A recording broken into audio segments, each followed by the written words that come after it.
Hello, my name is Marcus. I'm the compiler of a collection of therapy quotes entitled 1001 Windmills of the Mind, a collection of advanced self-help quotes taken from what's often called the psychodynamic or the psychoanalytic perspective, which long ago, as I understand, was referred to by some as philosophical medicine or narrative medicine, helping us to get back our sense of beingness, our sense of embodiment, or a sense of feeling kind of real and alive and connected with ourselves, not alienated from ourselves, not estranged from ourselves, not feeling like a constant tourist to ourselves, or empty or hollow or something's missing, some kind of fault, some kind of basic fault, what Mr. Ballant calls it, due to what may be an abandonment complex or abandonment syndrome,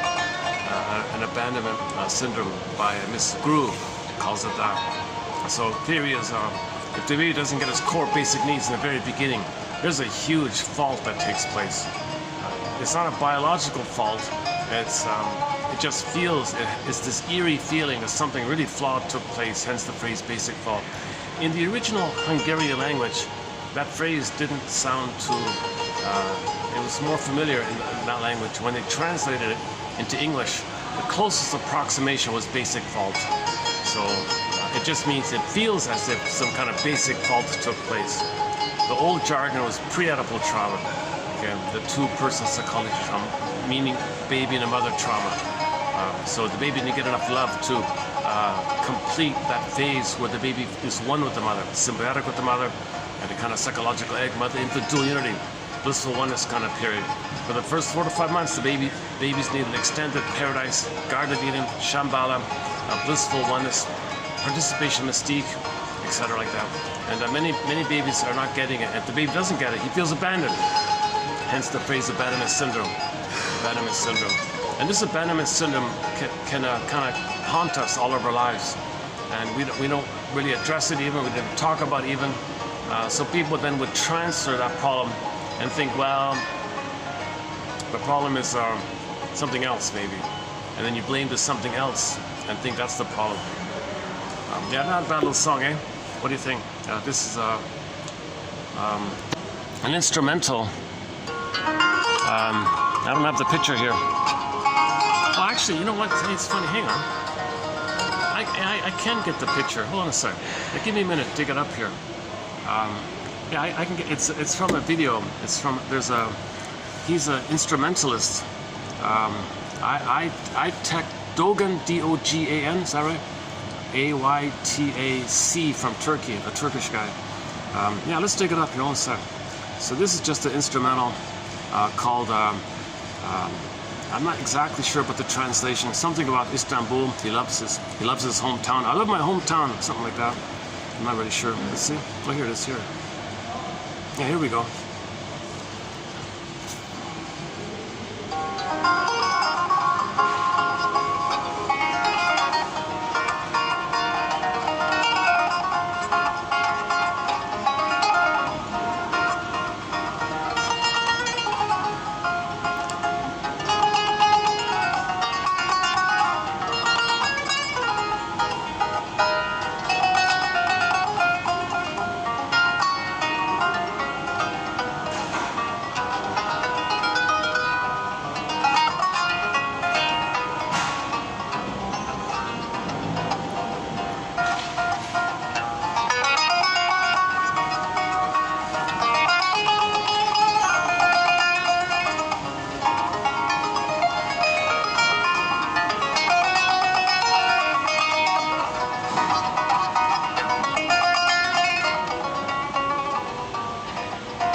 All right.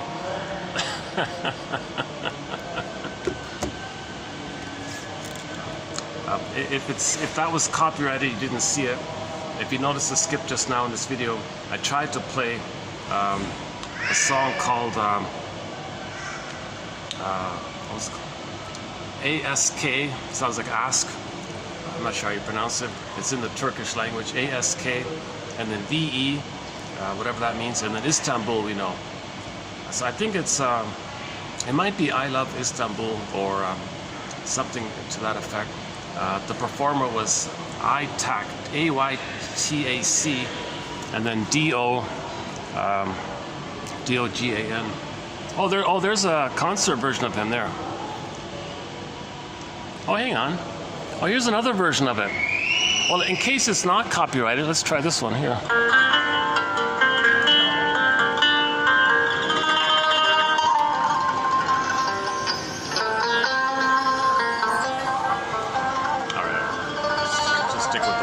Different song. So let's go back to the basic fault idea. So this is sort of considered to be an unknown kind of thing. So people have been struggling with how do we describe this basic fault, this abandonment syndrome, this betrayal trauma, this attachment trauma at this early stage that leads to some kind of sense that our embodiment, we're not going to feel embodied anymore. Okay, so the metaphor is the pin goes on the collar, and the jargon is under the collar, it's flat affect. Flat affect. Long ago it was called athimoalexia, no feelings for your words. A variation of it is alexithymia, no words for your feelings. So you feel like some basic fault took place? Why don't I feel real and alive? Instead of feeling like a real rabbit, we feel like the velveteen rabbit kind of thing. In myths and fairy tales, you'd have a princess to personify or symbolize the beingness, but the princess would be locked in a tower like Rapunzel, in a coma in a glass coffin like Snow White. Okay, Echo turns to stone. Okay, the maiden king morphs into a swan and flies away. So we don't feel our beingness. Or Miss Kor in the Greek myth, Miss Kor's on the field. Earth opens up, she gets pulled down. They got this chasm, and go to the Inside Out 2 film about the chasm scene. Your beingness is not even there anymore. The chasm, that's a huge psychic pain. And then you saw the mind workers beside that chasm, they were very sarcastic. That was linked to the ennui character. Okay, so that means you're really in a bad mood, obviously. Now the mercy is, Emily Dickinson describes the mercy of the psychic pain called the swoon, where the brain sends you endorphins to numb it over. But you can't be there. You can kind of be numb around it. You're kind of numb around or above or over or across your trauma, but you can't fully even admit the trauma. I mean, we do eventually have to admit it, but you need a level of kind of conscious understanding and safety with a caring witness to allow the return of this core comes up and becomes Persephone, I think, right? Or Rapunzel comes back, Snow White comes back, Echo comes back, Solva comes back. Okay, in the Odyssey it was Penelope, right? She comes back like that. So we live to the extent that we have our beingness, the feminine element, the feminine principle, the midnight blue, the yin, the shakti, this beingness is called embodiment, feeling embodied. There's your identity, there's your authentic self, there's your differentiation. There's your differentiation, you being a distinct person, you being who you're meant to be, you being in the process of becoming who you're meant to become, where you express the gifts and the treasures that the Great Spirit gives everybody. That's called the bluebird of happiness. Is from within, the blue jay, the bluebird, the pleasant feeling of expressing your uniqueness. And from this beingness, all the capacities of the real self are there. So empathy and the ability to make I statements, the ability to communicate authentically, the ability to have intimacy, because there's a me to show so others can see, and there's a me for you to expose, to let be seen, into me see. So there's a me there, like an I there, authentic I we mean. So this there's a whole host of capacities when we have our beingness. Okay, the serene, inexhaustible fullness of beingness, pleasant feeling, blue jay feeling, and then of course with your golden ball, the feelings, the proper primary animating feeling called the golden ball, you're naturally ethical, moral, virtuous, because you have your feelings. One woman said, I don't know what I feel. That's why I run to to the bookstore to buy manuals on how to raise my baby. I don't have any feeling. I don't know how to raise my baby. I gotta just trust some book kind of thing. Blindly trust some book, as someone says, because she's out of touch with her feelings. And someone said, well, I kind of have my feelings. I know what to do naturally, kind of thing. So when a mother has her feelings, she doesn't need a manual. She knows the baby's signals. She knows if the baby's crying, why the baby's crying. She doesn't need to look in the book. Why is my baby crying? You know? She knows, right? She missed it. She didn't meet the need of the baby. And she picked it up, I think I know what it is. I didn't meet your need. Now, you were uncomfortable. I held you in the wrong position. You were angry. Let me make the adjustment. Oh, good. So the baby had the experience. The mother considered it, thought about it, mentalized it, considered it, reflected upon it, and responded. Everything was good. That interaction, the baby remembers the interaction. Then he can do that kind of thing for himself later on. He can think about, self-reflect, wonder, be curious, and soothe himself. There's a wiring like that, a prototype, a standard in like that. So he leans towards that if the mother does that. If the mother's present to the baby remembers that. He'll be present to himself. Mother soothes the baby. Okay, when he's distressed, he has that already wired in where he can soothe himself. How the mother treats him is the way he's going to treat himself.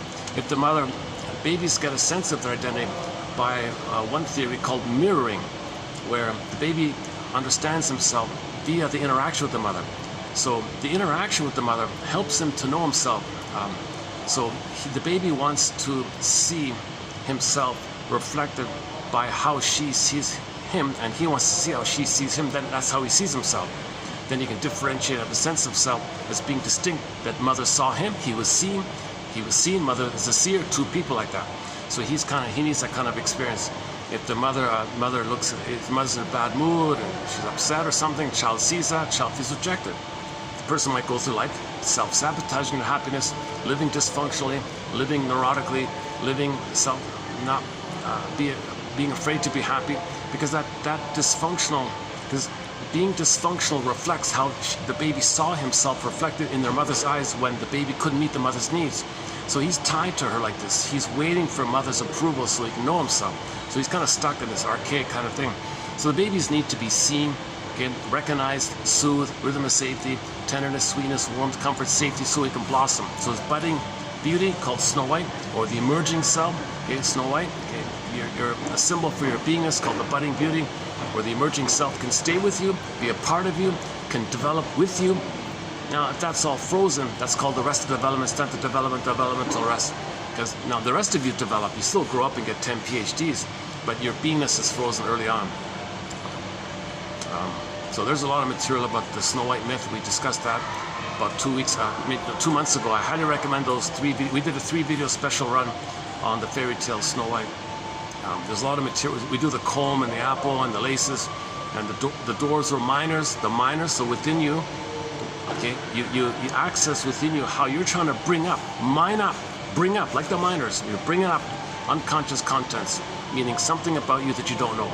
So you want to mine up the knowledge of the trauma. You want to mine up how you cope with that trauma. You want to mine up your feelings about that trauma, and so on. See, so that the minors are kind of like within. So we talk about the doors, and then and there's just so much more. That's an excellent story. The Snow White turns out to be a very good story to describe psychological trauma. Okay, the opening quote was about how when a baby comes on the scene, the baby needs to be mirrored by the mother, seen by the mother. But where's the mother? Where is she? She doesn't see the child because she's too busy looking in her mirror around, waiting for her mother, the grandmother, to see her, and she's trapped in the mirror. Now, when it's trauma early on, that's called narcissism. So the wicked queen says, "Mirror, mirror on the wall, who's it all about? Who's entitled? Who's the fairest? Who's the greatest? Who's number one? Who's the star?" And all. So the mother's trapped in her mirror, waiting to be seen by her mother, so she can get out of that. So if she has a kid on the scene and she's expected to mirror the child, that means it's not about her. It's not about her. And then she gets upset. In her anger, she grabs the kid. That's the laces. Her thoughts, the poison cone. The toxic feeding, the stress in the feeding, that's the poison apple one, right? So on. So the mother resents the idea that she's supposed to give when she's entitled to receive. She's only entitled to receive, not supposed to give. She never received to get to the place to give. So she's kind of angry like that. So the byproduct is, if any baby is born with a narcissistic mother who's trapped in the mirror, their soul is going to be like Snow White in a glass box. Your feelings will be in a coffin like that, and it's unconscious, and it's kind of in a coma like that. Okay. Part 2, when you do access your unconscious and get in touch with that, now you want to access the miners, the dwarves within you. That's the personification of the energy within you that's trying to mine up the knowledge. Okay, why there's 7? One person thinks it's the 7 chakras. I don't know about that. We'll follow up with that later. Now, when you heal, okay, when you engage in that, bringing up the trauma, the knowledge of the trauma, when you mine up the knowledge of the trauma, okay, now you're reconnecting with yourself. You're healing yourself. You're reclaiming yourself. You're psychosynthesizing with yourself. You're consolidating yourself. You're getting your feelings back now, and you're getting knowledge back now. So when you repair your beingness, that moment when your beingness is repaired, and you feel like you can, then from your beingness you can do that moment where you can do from the beingness. That's the kiss scene. Okay, so the masculine of the prince means the masculine energy. The masculine energy means the doingness. You want your doingness to come from the beingness. When the beingness, the feminine, is healed, the princess is healed. The moment the beingness is there and it's healed, then that moment where you can express from the beingness, that little spark, they wake up. Then she wakes up. That's the kiss like that. And there's so much more. Okay. In the old, another quick point is, the original tale, they didn't say the mother. They said directly, that wicked queen is your mother. They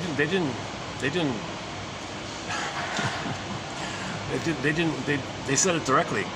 So the Grimms freaked out about it and said, why don't we just say the mother died and the father married another woman and she's the bad, wicked stepmother.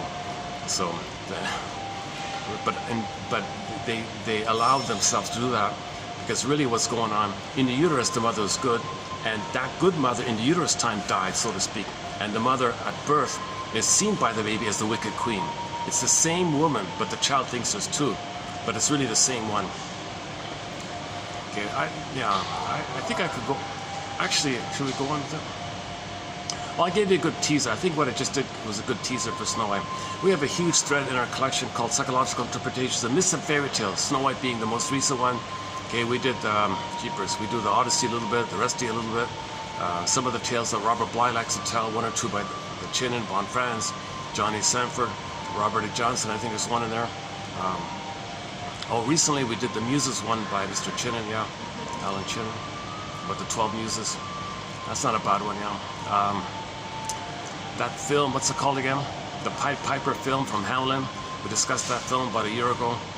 So we're always adding new psychological interpretations of myths and fairy. So again, myths and fairy tales are symbolic or metaphorical or imaginal or pictures or artwork or drawings or stories or symbols or similes or to describe, to talk about, to reflect upon our inner trauma, our psychological inner trauma.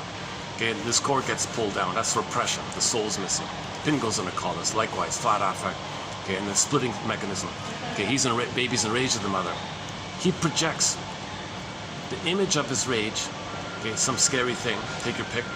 And takes that picture and puts it onto the mother. Thinks the mother's that picture, but the picture's only a symbol of his rage. Now the baby's paranoid. He takes the picture of his rage, says the mother's that picture. Then the baby says, my God, mother's a monster who wants to eat me. Then he can't survive if he thinks that. So he puts that in a separate psychic bin, compartmentalization, buries it, so to speak, to the point where he can get to himself to a place where he can then hallucinate the goddess and keep it separate. That's called psychic splitting. So in myths and fairy tales, you have goddess and demon, like that. That's code for psychic splitting, psychological splitting. Now, the key point in the healing journey is to identify this and find the third side of the coin. Mother's not a goddess or demon. Mother's not 2 entities. Mother's one person. But babies can't handle ambivalence and confusion with the mother. But as adults, we kind of have a little understanding or recognition of the mother, try to get your story about her, see her as a person, see her as wounded, get her full story. Then you get the truth that she couldn't love you because she was impaired.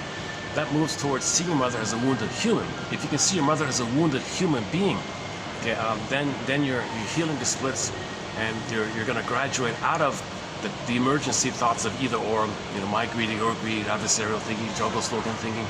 That preserves the trauma like that when you think like that. You don't heal with either or thinking. So when you want to heal personally, then so that the outer will reflect that, You got to find both and thinking. Okay, both and thinking. When you get to both and thinking, okay, the third side of the coin thinking, vertical thinking, three-dimensional thinking, a broader way of thinking, okay, then sometimes I'm calling it the Jane mind for the time being, for the song Jane by the Jefferson Starship, the Jane mind, in reference to the film, The Three Faces of Eve, where in the beginning she was Eve white or Eve black, splitting. That's unconscious, that's trauma, living in the past, not enjoying the present. Okay, she's either a frightened child or the scary parent, depressed child or critical parent. That's a traumatic state that she's always in. Sometimes she crossed over, became Eve black, criticizing herself. Or sometimes she just plays herself benignly, that she's the frightened child. Sometimes she crosses over, I'm going to be the mother who shames myself. Then she projects onto others her innocence and criticizes others the way she was rejected, to project her inner wounded child onto others and reject them the way she was rejected. And then because she is angry at the mother, then she flip-flops and thinks the one she just shamed is the mother who hurt her. Now she's angry at the one she just hurt. This is all a battle with the mother like that. So sometimes you're benign, you play the child side, others, you're always afraid of everybody, kind of thing. Or you say, no, let others play me being afraid, and I'll reject them because the mother rejected me, and that keeps the repression. That's the loyalty to the mother. When you're prejudiced against others, when you scapegoat against others, you're repressing the truth that your mother hurt you, because you become her, and you want to be loyal to her, and you're tied to her, and you're afraid to break free from your mother because the pain was too much. The more pain there is with the mother, the more there's a mother complex. The more the tie is like that. If it's so tight, it crosses over to the Faustian deal, Faustian bargain, famously known as identification with the aggressor, or the Faust complex, Faustian bargain. Yeah, that's the whole topic. I usually cover that in other videos. I won't do the time here. I'm not going to cover the Faustian deal one, Faustian pack one, but that's a key one called identification with the aggressor. So baby comes to mother, shames himself to have a mother. He preserves a crumb of narcissism if he does the shaming, because he's got to create it. Babies think they create everything, so he's got to create it. Well, if the only thing he can create is hurting himself, that he did it. So he preserves some crumb of identity. Number two, he has a mother because he's going to be her. Number three, he has the hope that if he shames himself enough, maybe mother will be pleased and met the magical time machine, take her back to the past. Thank you, baby, for mirroring me. I'll love you back and change the past. Not going to happen. But he's got to have some kind of delusional hope to maintain the tie. So he'll be negative like that, to be loyal to the mother. Okay, so prejudice is loyalty to your mother, kind of thing. Scapegoating is deep loyalty to your mother, because the person can't handle the truth the mother hurt them. They're afraid to call a spade a spade. My mother didn't love me. Impossible. Well, that's how painful it is. You can't even know the truth like that. If the mother's trapped in the mirror, like the wicked queen Snow White, watch the film Snow White. Can that woman love a kid when she's like that? Filled with envy and hate like that? She's all about destroying the baby's soul. One guy calls it soul murder, right? Like not a physical, actual murder. It's a metaphorical, emotional murder. I don't like using that phrase, but Mr. Shungold has a whole book on it. A lot of people keep quoting it, keep coming across it. Jesus Christ. So the story of Snow White, it kind of feels like the mother doesn't want the child to have any needs. So that's called his phrase, soul murder. So again, in her anger, she crushes the babies. She physically harms the baby with the rough handling, the very angry thoughts on the baby. The baby's going to pick it up, it's poison comb idea. The thoughts go into the child, and the feeding, because the stress, the cortisol, the adrenaline, if she is feeding, it'll go into the breast milk, and the child will think he's getting too much stress, and cortisol is toxic. So the toxic feeding is called the poison apple, right? The nipple, round, red, okay? So the nipple is round, the red, like an apple, and inside you got juice, and milk is white, so inside the apple is white. So, but the mother adds her cortisol to it, hence the toxic feeding, this idea. So the mother's not physically going to hurt the baby, but she doesn't want the baby to have a soul. She doesn't want the baby to have needs and identity. The mother's trying to brainwash the child, crush the child's soul, and that puts the child in a state where the only way he can function if he's going to act like her and mirror her. Because the mother wants mirroring. It's got to be about the mother. Okay. A quick one for this is the Carol Burnett show, a skit called Visit from Dan. There's a skit called Visit from Dan from the famous Carol Burnett show. It's about 20 minutes long, I think. So just quickly, once again, so Carol, she plays a character called Eunice. She's a housewife with 2 kids, stays at home kind of thing. No real job skills, never went to school, I don't think, or something like that. Just an ordinary kind of housewife or something. So she's at home with the mother there, and waiting for the husband to come home from work kind of thing.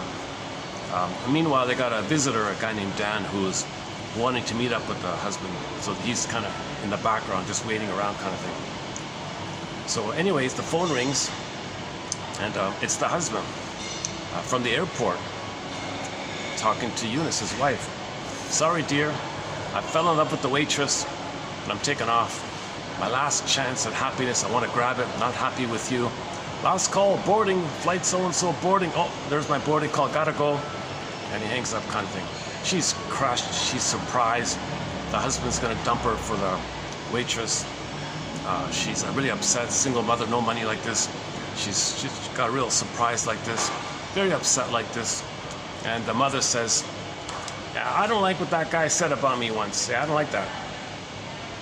The Eunice jumps up and says, gee, there you go again, mother. You know, my life is devastated here, and here you are taking center stage. All about her. And the visitor, Dan, said, yeah, wow, and I thought my mother couldn't see past the end of her nose.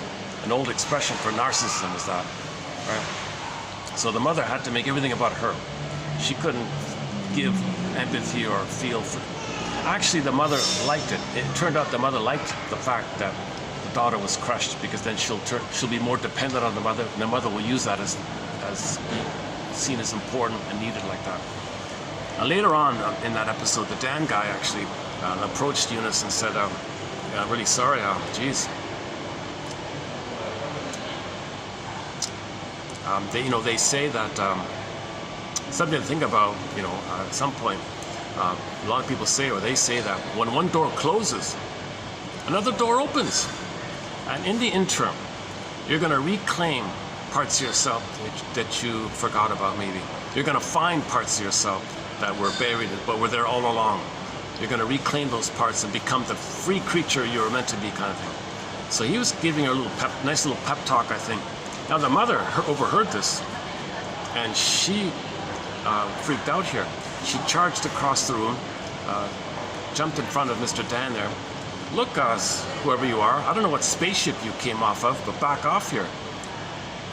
You see, so Dan was doing like a fatherly kind of thing, in the sense of the third, right, where he would help the daughter be free, be autonomous, and leave the mother. The mother said, no, I don't want my daughter to leave me. I want her crushed. I want her depressed. Then she'll turn to me. Because the mother is parentifying the daughter. The mother is using Eunice as a source of narcissistic supply, as symbolic mothering. So the daughter's mothering the mother like that. But she turns around with a rage, because originally the mother had all the power.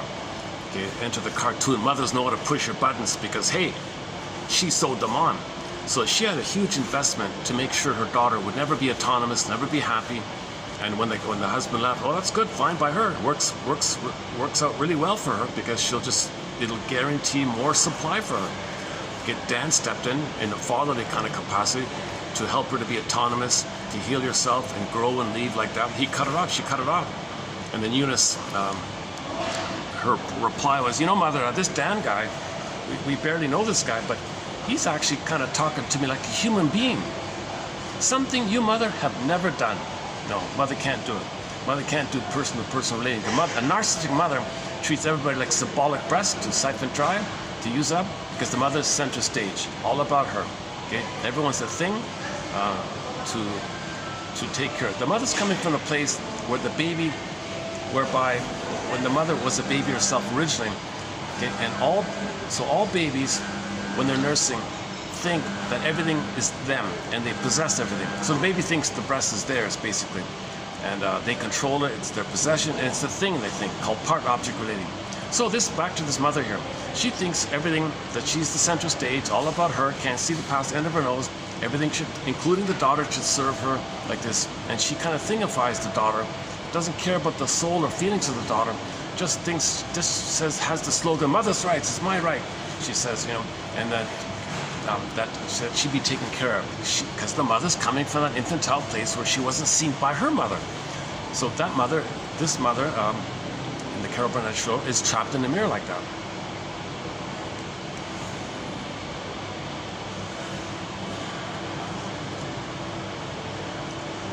Yeah, so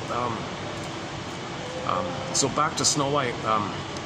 When a person reflects back on their childhood, I still have a question mark about this balcony idea, where if you're gonna, at midlife, look back on your childhood, kind of like somebody is in a balcony in the theater, looking on the stage and seeing their childhood, and look at your parents objectively. From the distance, from the safety and the broader perspective and the safe distance of being on the, you know, the 6th floor of the balcony, a nice old place, and you see your parents like that. Look at your parents as people and how they are relating to each other. Do they love each other? Are they nice to each other? Do they make eye statements? Do they communicate? Do they discuss things just normally, or are they just shouting? Or is it just power issue or something like that, or some petty thing going on all the time? So you see that they're both infants. And they're both fighting with each other, where the mother said to the father, "You take care of me. You be my mother," and you be my mother. Like there's still this infantile thing. So then now you realize from the balcony point of view, oh my God, they were impaired. Father didn't guide me, protect me. Mother hurt me. I got no protection. Oh my God, they were impaired people. These were really impaired, traumatized people. How can they love like that? They're wounded people. They were crying for love. They were looking for love themselves, you know. And they may have had the kid to scapegoats to keep them together. Like in their desperation to get along with each other, they may have a kid to dump all their frustration onto the kid to keep them together. And the kid plays this role to keep the parents together like this. So some parents have children just to have somebody around to dump on. That's the emotional triangle issue by Mr. Murray Bowen's thing about the triangle, or the Bowen triangle, whatever. So that's called scapegoating. The parents, if they're both narcissistic, they can't make eye statements, they can't have intimacy, there's no meaning or feeling or sharing or love. It's boring, it's ennui, it's bitter, angry, hostile, cynical. So what are they going to do with all their anger? So the husband has rebounding aggression towards the mother. Okay, so when the husband was a baby himself, he was angry at the mother. It got blocked, like a river hitting the bank, rebounds in. That's called rebounding aggression. The L-I-V-E, the same L-I-V-E, mother rejected it. Okay, the soul froze, life force went to the limbic brain, part of the brain, the old brain. Then the energy goes to the amygdala place, that's the survival place. So now it's like round 2. Mother, I'm expressing my anger that you didn't meet my needs for my feelings development. So round 2, again, round 2, mother blocks it, so now it goes in. Now there's no more earlier brain, so you only got the survival brain or the loving brain kind of thing. And the cortex is the third part. But now all that rebounding anger towards the mother bounces back in on itself. So the same L-I-V-E, okay, to communicate the need for love, or to communicate the distress that the needs weren't met in the anger part, then it turns around in. The baby's anger at his mother goes in on himself, and it's rebounding in like a rushing whirlpool in like that. And just like streams and rivers, they keep flowing, life force is flowing. So it's rebounding in, called rebounding aggression. So the same L-I-V-E, part A, part B, that L-I-V-E goes back in on itself. That's that you reverse the letters, now it's destructive. It's not a separate, distinct thing, it's just the original thing that it's destructive, because the baby's fantasy in anger mode was he wanted to gobble up the breast, possess the breast. He had an oral rage, oral greed. He had a fantasy, he wants to devour the breast because the oral phase, and he's so enraged like that. And he thought if he could devour the breast, maybe he could control the breast, and maybe it'll be stable and love him. He was so in a panic, blind fury like this. So that's why it's so kind of like destructive. The baby's in destructive mode, but the mother blocks it. Mother's the giant, baby has no, it's not going to affect the mother. So it goes in on itself. Now he's attacking himself. That's why it's destructive, EVIL, turned around like that. So now the body's going to bear the burden. There'll be psychosomatic symptoms, of course, later on. So now this image, you got to now go to the Twilight Zone episode called Howling Man. When the Howling Man was locked in the cell in the castle, that's the image. the howling man was the devil guy, meaning the EVIL. So the rebounding aggression, one Berger calls it daimonian or something. And then the picture of your anger at that point is the guy with the horns. So the devil guy, right? So he was in the cage. That's the rebounding aggression in like that. Now it can't stay in the body all the time. So if both parents have a narcissistic personality pattern, bully pattern, Iago patterns, all these stinger personality patterns, where the trauma was way too early and they made the Faustian deal and they're so angry like that, they're looking for an excuse to open the door, okay, and let the howling man go out to the side. So the anger will be onto the mother to the sideways, and they don't care who can play their mother. They gotta get their anger at the mother out on somebody. They can't reach the mother. It's attacking the body. The body can only bear so much, so then they find a third. So the father, let's say both parents have this dilemma. Both parents have rebounding aggression inward. He's got it going in, she's got it going in. They get together and say, hey, why don't we get together so that we can create a kid? They go, and what we'll do is we'll set it up, we'll manufacture, we'll orchestrate the scenario where we can find a way and a justification and a rationalization and flim-flammery and BS, and we'll just find some trickery to find a way to get away with dispersing our respective rage to the mother onto the kid. So he'll do it to the kid, she'll do it to the kid. So they have to get together to have a kid. So the mother will harm the kid, he'll be enraged. Okay. Now, both parents will look to that third kid and say they're no good, the way they were no good. So with both parents, the original scene was they were no good, mother was the aggressor. They become the aggressor and say no good to themselves. So the kid's gonna play them and they say no to them. So father will say the kid's no good, mother will say the kid's no good, because that's what happened to them. At the same time, on another level, okay, they are angry at the mother. So first they play the mother, shame the proxy, the kid being a proxy for them, and then flip-flop, okay, they see the kid they just shamed as the mother who hurt them. Now, there it is. The scapegoated kid is suddenly seen as the mother who hurt them. Now they open the door, okay, in Howling Man episode, Twilight Zone TV show, classic TV show called Twilight Zone episode called Howling Man. That's when the doors open and he escapes. The cape and the smoke and the ears and all that stuff, he escapes. So it's destructive onto the kid. So the parents succeeded. They got their rebounding aggression onto the kid. He scapegoated. So the kid was brought in to be a scapegoat. He absorbed all their hate, and the parents are just trying to survive. They scapegoated the kid. First, they used the kid to be seen as, respectively, the father no good, mother no good. Then flip-flop, the kid is their mother, whom they're angry at. Then they play themselves, open the door, and now they're angry on the mother, which the kid is now going to then play. Okay, so the Howling Man is a very good image for the dynamic of the anger going in and then going sideways like that. And that was sort of one of the main messages of the film. The monks are saying, when the anger's going in, come on, address it here, forgive your mother, understand your mother, so you can heal this. If you're loyal to the mother and you're denying it and you're bearing it's going to be projected out. So when you project that you're no good, mother's dangerous onto someone else, okay, you're just repressing the truth. So stop here. What a stop doing their choice here. Oh, it's getting dark here quickly. Let's see how the light holds up here this time. This is going to be a shorter video. It's already 6 o'clock, isn't it? What is it? 6:09. Yeah.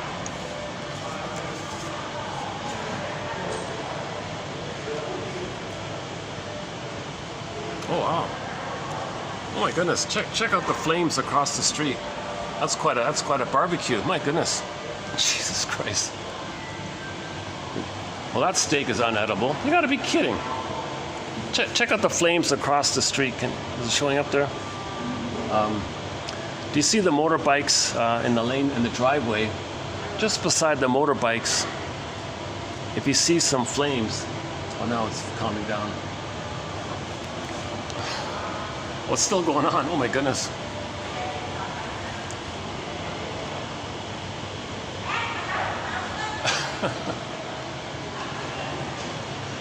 How would you like your steak, sir? I would like it well done, please. That's beyond well done. Oh my goodness. What's still going on?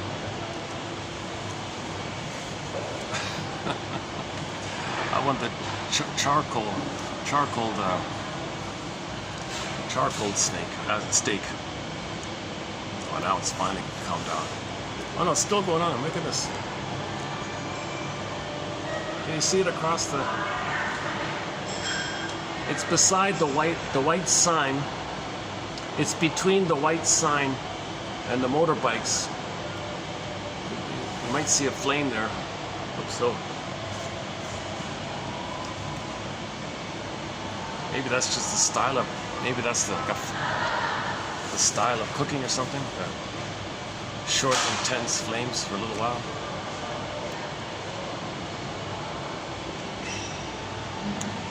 Yeah, so Howling Man, so the monk was saying, you know, because if you don't forgive your mother, understand her, see her as a human being, get the story, she was impaired, whereby you can mourn the loss of a loving mother, face the truth that she didn't love you.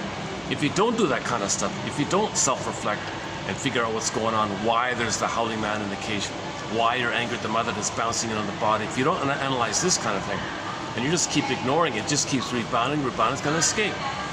And that was the pattern. It went in, it escaped, it was caught in, okay, a little while later, escaped, and then the woman, at the end, it was a woman. The woman had it within, okay, she opened the door, and the howling man escaped. So it's been a recurring issue for the past 6,000 years, according to one Star Trek episode entitled Requiem for Methuselah, that we're enraged at the mother for doing this. And psychosomatic symptoms are psychogenic, they say. It's your rebounding aggression towards the mother attacking your own body. It's got to go somewhere, right? So that's a separate Oh, do we have a quote about that? About the body bears the burden one? Okay, no. Okay, we did it already. Yeah.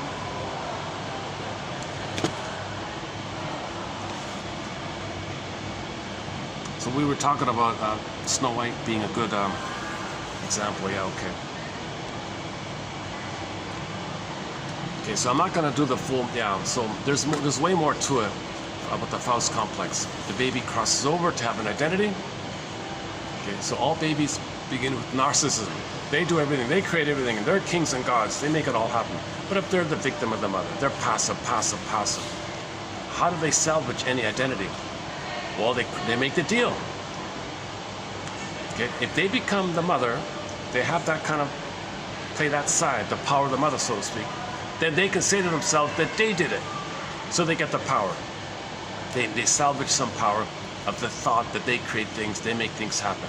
Now they paid you a huge price, you got to sell your soul for this. And the reason they say you can do it, you can live forever, is because that part of the brain is timeless. So it's forever, eternal, no time, timelessness. It just means that. So he can spend his whole life shaming himself. His self gets repressed. When it's repressed, it's projected, and prejudice projected. Then you go to others, prod others to display it. Then you might think if they go away, it can go away within. That represses. Every time you project, you repress. When you shame yourself, that's repression. And if you're loyal to the mother, you repress. That means it's going to be projection. Okay, sidebar here. Projection is the way to know something's repressed. Projection is the means of bringing repressed material to consciousness. But if he's not doing that exercise, if he's not looking at his projections, and he's too loyal to the mother, too tight with the mother, called psychological incest. I don't like that phrase, psychological marriage. I don't know. Incest, they say. Jesus Christ. There's got to be a better term for this crossover where the baby, I don't know what metaphor people can use if the baby's sense of identity is fused and blurs over with the mother like that, and he shames himself to have a mother. What term do we have for that? So identification with the aggressor or the Faustian deal seems to be the closest things we have. I don't know if there's any other terms for this. Psychological incest doesn't work. That doesn't work. It's an ongoing dynamic. Because in the Faustian deal or identification with the aggressor, you're always the aggressor. You shame yourself. Mother shamed you, you become the mother. No, mother. Mother shames the baby. Baby says, gee, I don't want to be passive all the time. I need some agency. I need some identity. I'll shame myself. So he does to himself what the mother does to him. So he gets an identity. B, it's his link to the mother. C, it's gonna be the case whereby when he shames himself, he's gonna project it onto others. So let's go back to the parents. The father needs somebody to shame and hate so he doesn't shame and hate himself. The mother's in the same boat. So they get married and say, all right, husband and wife, they say, we'll express our rage and our shame and hate onto the kid. So the kid will be our no good us, and the kid will be our damaging mother, and will be angry with our mother. Deal. So they don't really have intimacy with each other. It's a utilitarian thing where they scapegoat the kid, feel better, and then maybe they keep it like that. If it's two friends and there's no kid involved, well, they'll just identify a third. Okay, that's called, Bergman calls it taking turns playing big shot together. So if two narcissistic buddies, let's say, get together, first thing to do is identify who we're going to hate, and then who we're going to see as our no good us, and who we're going to see as our dangerous mother. So we'll be the aggressor and shame the scapegoat, and then we'll hate the one we just shamed. Okay. Then after they blow off steam, they can hold it in. So they let it out, hold it in. When they hold it in, they take turns playing big shot. All right, now that we feel better, you take a turn playing God, I get a turn playing God, we'll take turns playing big shot. And then that's going to rebound. Okay, then on the third, that's when it opens up, door opens up, and he escapes out like that.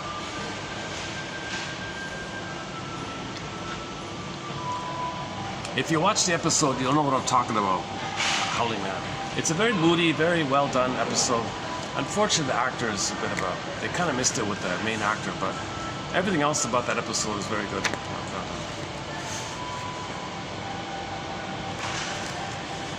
Okay, maybe, yeah.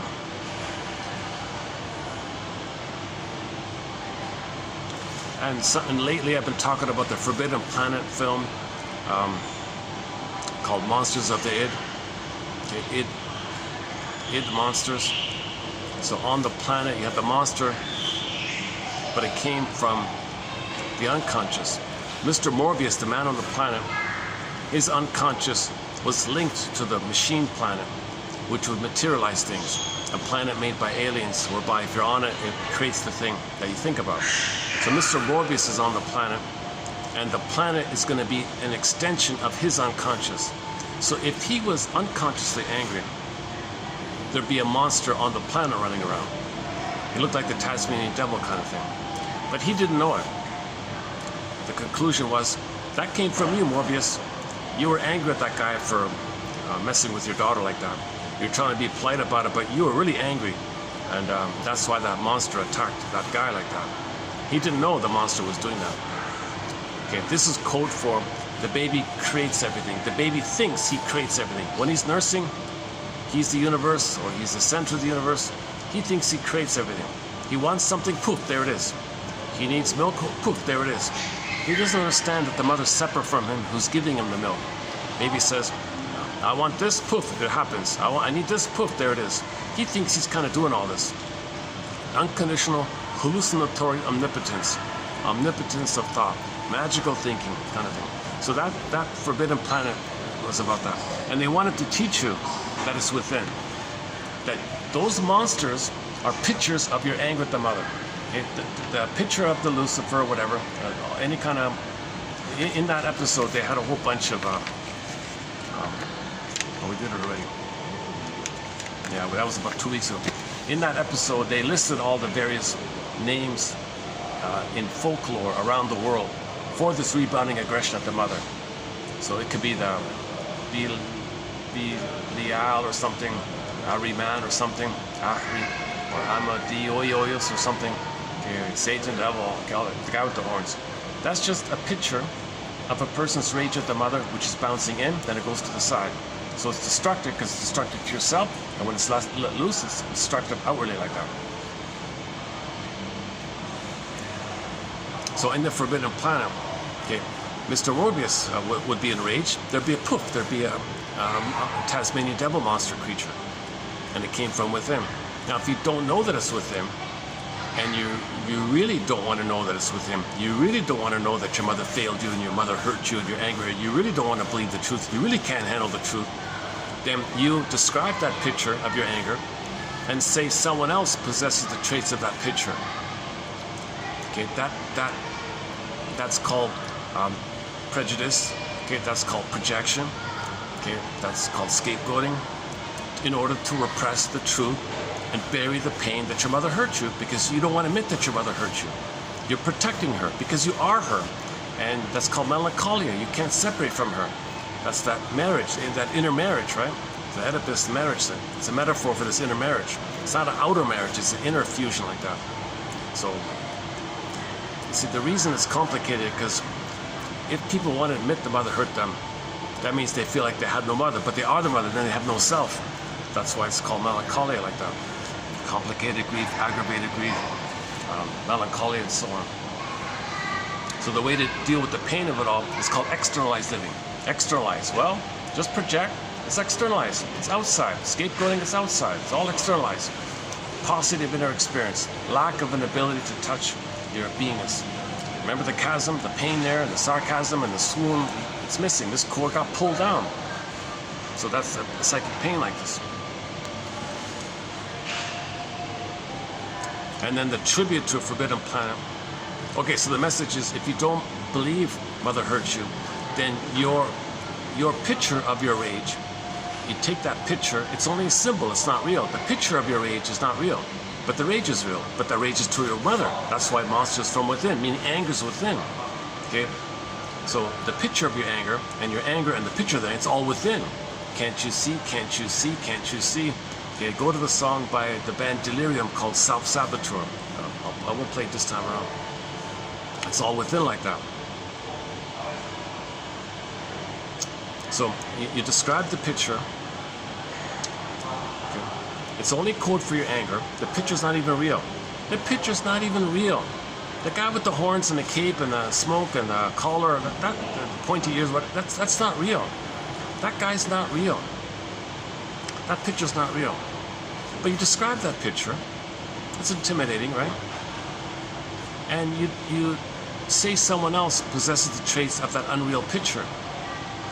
You're doubly off. Because first of all, the symbol's not real, and you're saying someone else has the thing that's not even real.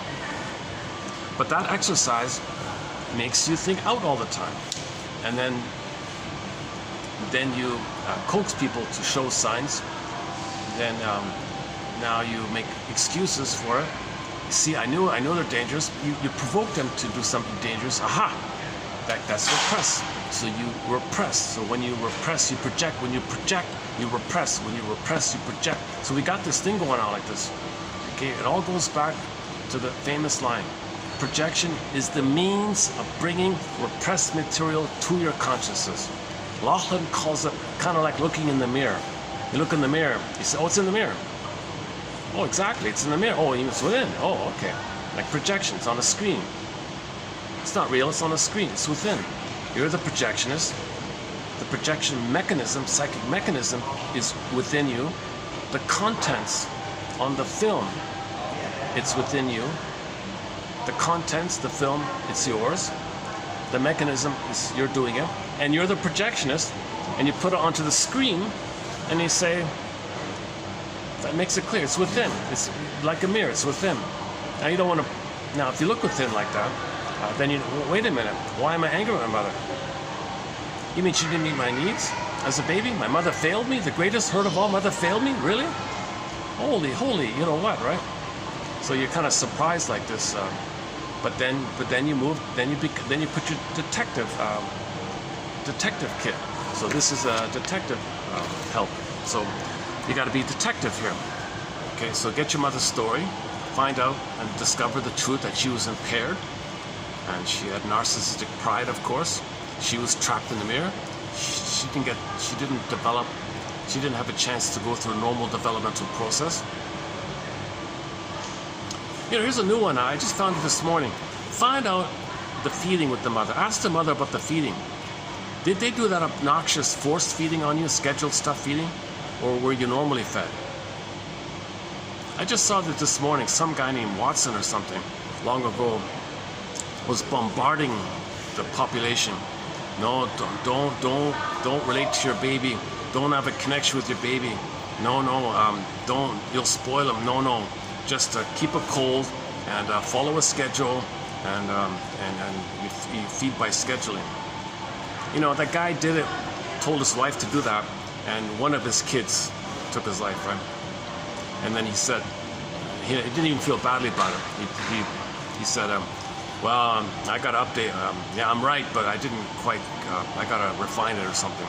He was so callous, so cold. And to this day, some people follow this thing. And then in the 70s, there was a little bit of a relief when Mr. Spock said, let her go, just follow the baby's lead. So maybe there might have been a little overindulgence like that. So the guy, he talked about the pendulum, the extreme one way, a little bit too loose on the other way, too tight the other way. Got to find that proper, healthy middle ground kind of thing. Yeah, I just found that cool. I never heard of this guy. Something Watson or something. Not the detective. This is a much worse character. This is a guy that damaged a lot of people's souls. That guy, the publisher, and that guy who distributed that book of his way back when, that did a lot of harm. My God.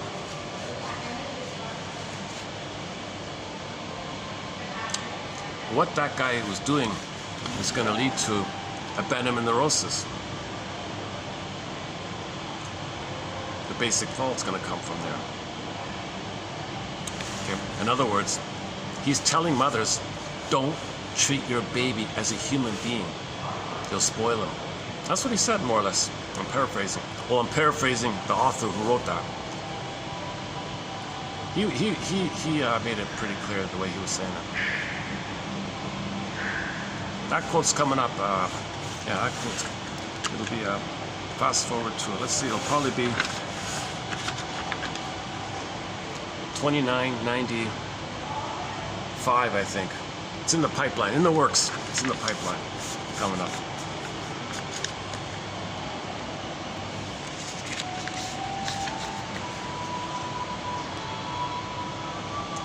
Yeah, how's the lighting's holding up for the time being? Let's see if we get lucky here. Oh yeah, I guess I can. Yeah, let's see how it goes. It's always hard to get good lighting around here at night. And the important follow-up to Forbidden Planet is a Star Trek episode entitled Requiem for Methuselah. The original series with Spock, the other Spock, right? That's where he plays the piano. Same kind of motif. Instead of Morbius on a planet, you had a 6,000-year-old man on a planet. And when he was angry, likewise, a machine, robot, monster, robot, mechanical attacked. And he didn't even know it was linked like that. That was code for this. But the added point of Requiem for Methuselah was that that the 6,000-year-old man was on the planet. He's just a symbol for our traumatized status as homo traumicus. He was just a symbol of us being homo traumicus, the 6,000-year-old man. So he played famous characters throughout history for the past 6,000 years, fictional and real. Methuselah is a fictional character about some guy who lived 1,000 years in reference to the timelessness of this trauma. So I think that's why they call him Methuselah, the timelessness of it all. He played Michelangelo and Einstein, famous people, stars and all this. Anyway, so he played all these famous people throughout history, real and fictional and real like that. Anyways, here he is, the 6,000-year-old man on this planet. And what's he doing? When we see him, what's he doing in his current state? He's trying to use all of his knowledge for the past 6,000 years to try to build a robot, a woman robot, to be the perfect woman robot. He wanted the perfect mother, woman. He wanted the perfect woman who would be one with him. read his mind, be fused with him, symbiotic fusion. He wanted the robot to read his mind and meet his needs even before he can identify or articulate or know even what his needs are. He wanted her to see him and understand him completely. Perfect unconditional acceptance. Perfect response to whatever he needs. He tried to create a robot with algorithms to figure this thing out, right? So he was trying to recreate what was missing at the basic fault with the force feeding, okay, the scheduled feeding. No, the baby needs a rhythm of safety, a smooth tenderness, and a rhythm of safety where there's a flow between baby, breast, mother, breast, baby. Flow, it flows. It needs a rhythm of safety. Mother understands the signals. She makes the adjustments. She's unconditional, positive regard for the baby. A soothing flow like this. So that's missing. Fault, crash, fault, heard no noise, wreckage. So for the past 6,000 years, we've been trying to reestablish that. Okay? And then Kirk comes on the scene, sees the robot woman play the song, Just One Look. That's all it took. Oh, just one look. Kirk sees her, and within 1 second, he had a fusional moment, because he had the fantasy it's the perfect woman who's going to read his mind, meet his needs. So he wanted her. There's mother. The 6,000-year-old man said, what are you talking about? I've been working on her for 6,000 years. I don't care. She's mine. No, she's mine. And the two guys were fighting. And the side comment was the eternal love triangle. Okay, now, I clarified in a previous video. It really should be saying the eternal basic fault, the eternal abandonment syndrome. It's a two-person issue. Baby and the mother, it's a two-person thing. It's not about expressing your uniqueness into the world. That's a three-person. That's the Oedipal triangle. That's the triangle side. The third means express yourself into the world. That's a third. But the problem, it's the trauma is between the two. It's a two-body trauma, two-person trauma, two-psychology issue. That's the basic fault. It's a two-people thing.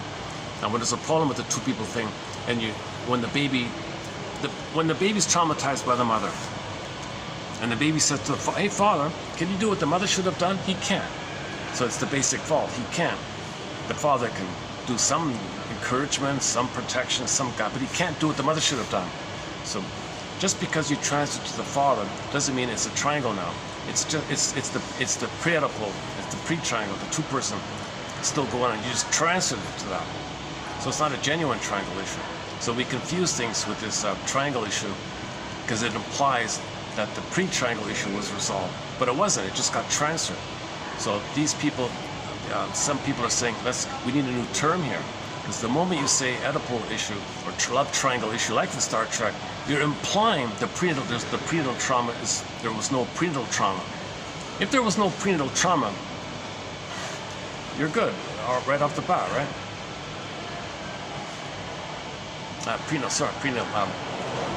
Pre-Oedipal trauma. If there was no pre-Oedipal trauma, and traumas between 18 months and 36 months,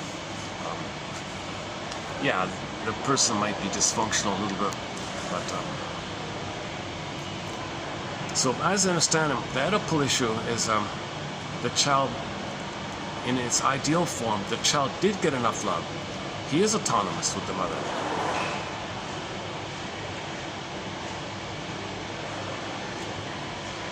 But in the time between 18 months and 36 months, the child didn't get support to express himself into the world. The father's the bridge to the world. That fatherly side was missing, so that may be the Oedipal thing. But that takes place because the child doesn't have enough confidence to express himself in the world. So that's a pre-Oedipal trauma.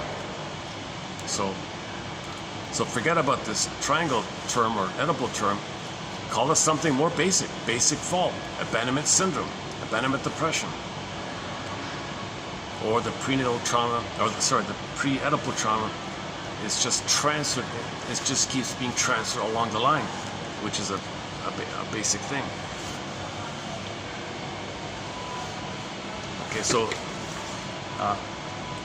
so abandonment syndrome, is also called abandonment neurosis. Here's one from Andre Green, abandonment neurosis. Abandonment neurosis. It is easy to connect this symptom of feeling abandoned with a premature separation and insufficient assurance of being reunited with the breast mother. Here again, it is as though the dimension of absence, so essential to the psyche for its growing complexity and progress, was turned against the mind, the ego, paralyzing its functioning, filling it with destructive fantasies, or simply being content with blocking all thought processes. It often takes a long time to get the person to accept that the experience of being abandoned can be linked with his sense, with his false belief of wrongdoing and guilt for having needs and feelings. You see? So we gotta unravel this. The baby thinks he's being punished simply because he's a human being with needs.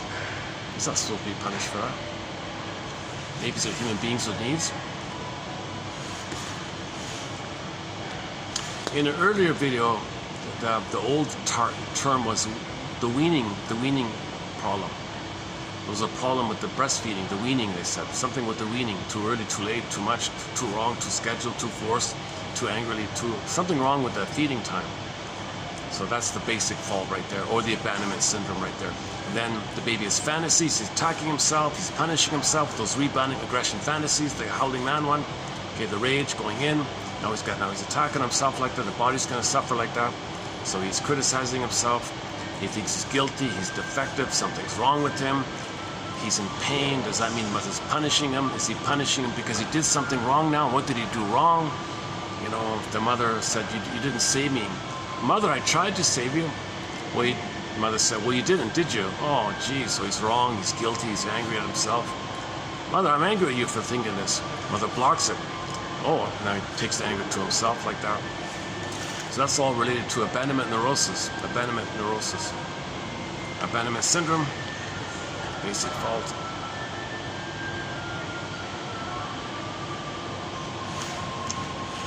Okay, we discussed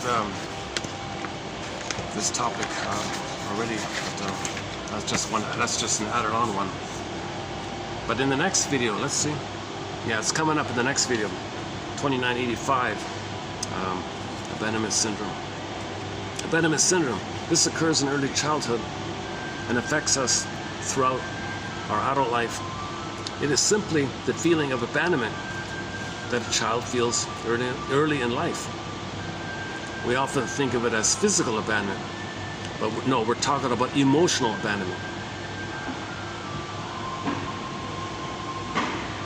And then of course, the result is you're not going to trust people, and without trust in a relationship, it's very hard to have intimacy, and without intimacy, how do you have real love, etc. And then it goes on from there. One guy calls it core conflictual relationship theme. Another guy calls it reciprocal role procedures.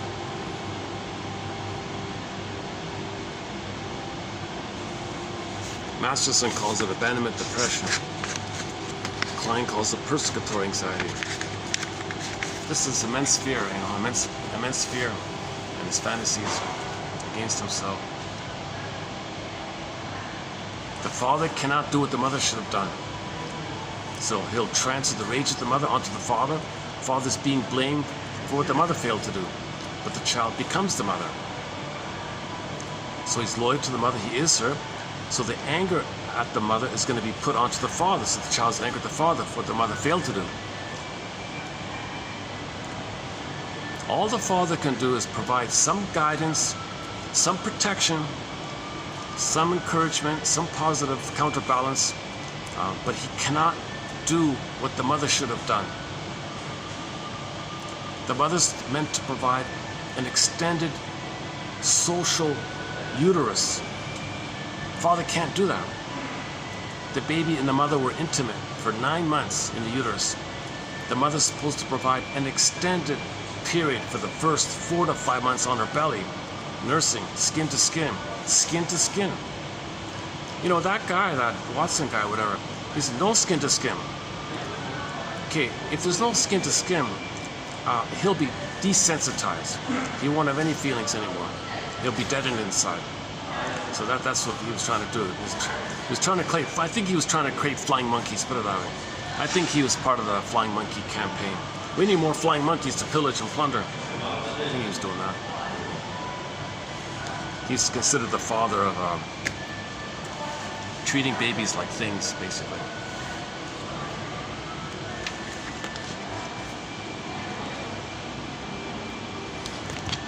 Behavioralism.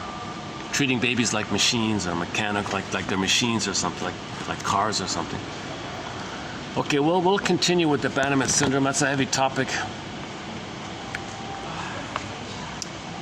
Okay, Adler, this is the opening sentence to one of Adler's books. My book, this book here, entitled What Life Should Mean to You, is dedicated to the human family in the hope that its members may learn from these pages to understand themselves better. So that's the spirit of what we're trying to do here as well, that sentence right there. Okay, for Adler, the neurotic is a person who has formed a mistaken opinion of himself and the world. The dynamism of the neurosis is the search for a goal of exaggerated superiority in a way which will be of no use to anyone. Going around thinking it's all about you, okay, that's no use. The world doesn't need more narcissists, in other words. It results, the world doesn't need more flying monkeys, put it that way. It results in a set of symptoms corresponding to the individual's lifestyle, which provide an excuse for his behavior and safeguard his personal prestige, his neurotic pride.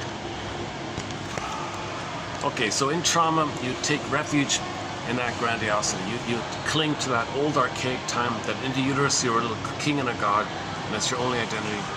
And to maintain that blip, that pathological nostalgia of the good old days, you got to shame yourself. Can you believe it?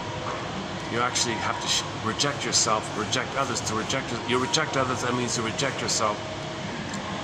And the pain of it keeps you tied to the mother, where you believed and you were frozen at that time that you're a king and a little god. And you're trapped in the mirror and you can't get out unless mother sees you. And in the myth, Narcissus looks into the pool of water. It's all about him. Yes, we get that part. But the waiting part of it all is he's waiting to see if mother's face will appear. And in mother's eyes and mother's face, he can see how she sees him. Then he recognizes himself as distinct and separate, and she's a person, he's a person. Oh my goodness, that fire's still going on. Wow, look at that. Maybe now we can see it. That's one intense cooking, eh? Look at that.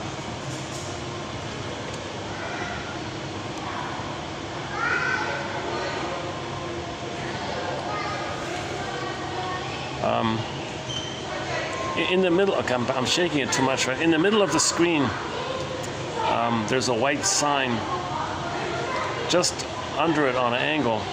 Okay, a car right there. The car just passed it. That one. The motor now. Okay, this one. Okay, this one. When the car passed, you see the flames, eh? Can you see it? Can you imagine asking for a chicken leg?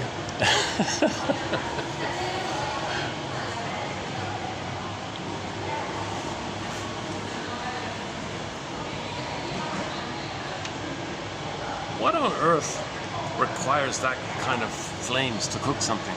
My goodness. Well, maybe it's not even a real, maybe it's just a decorative thing.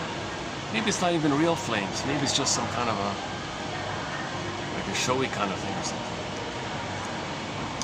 Maybe it's AI. Maybe it's an illusion or something. Maybe it's a TV screen. It could be a TV screen for all I know.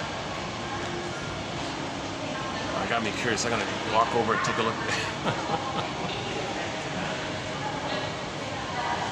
Okay, where are we here?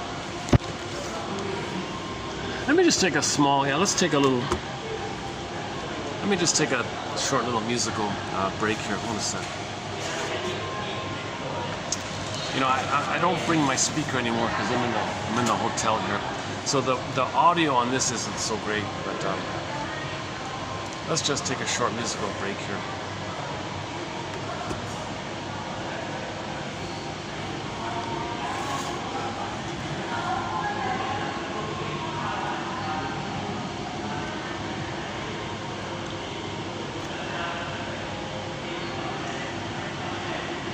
Splendor in the Mountain by Sikani Purizaka. How about this one?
Repetition compulsion.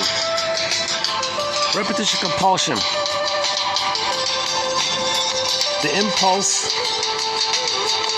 to re-dramatize or reenact some earlier emotional experience, irrespective of any advantage that such behavior might bring from a pleasure-pain point of view. Yeah, the compulsion to repeat, it's the pain that's doing it. So don't think about it in terms of anything other than that you're trying to remember. You're trying to remember, so you repeat in an attempt to remember. Transference. The analytic situation stimulates the client's unconscious fantasy life, but at the same time frustrates the client's demand for gratification. The client does not remember the unconscious fantasy, but instead repeats it in the transference and attempts to impose a reenactment of that fantasy on the client-analyst relationship. The transference, in other words, is an acting out type of resistance. Its manifestations are inappropriate and anachronistic when applied to the analyst in the present. So due to the compulsion to repeat, we transfer the interaction to the present.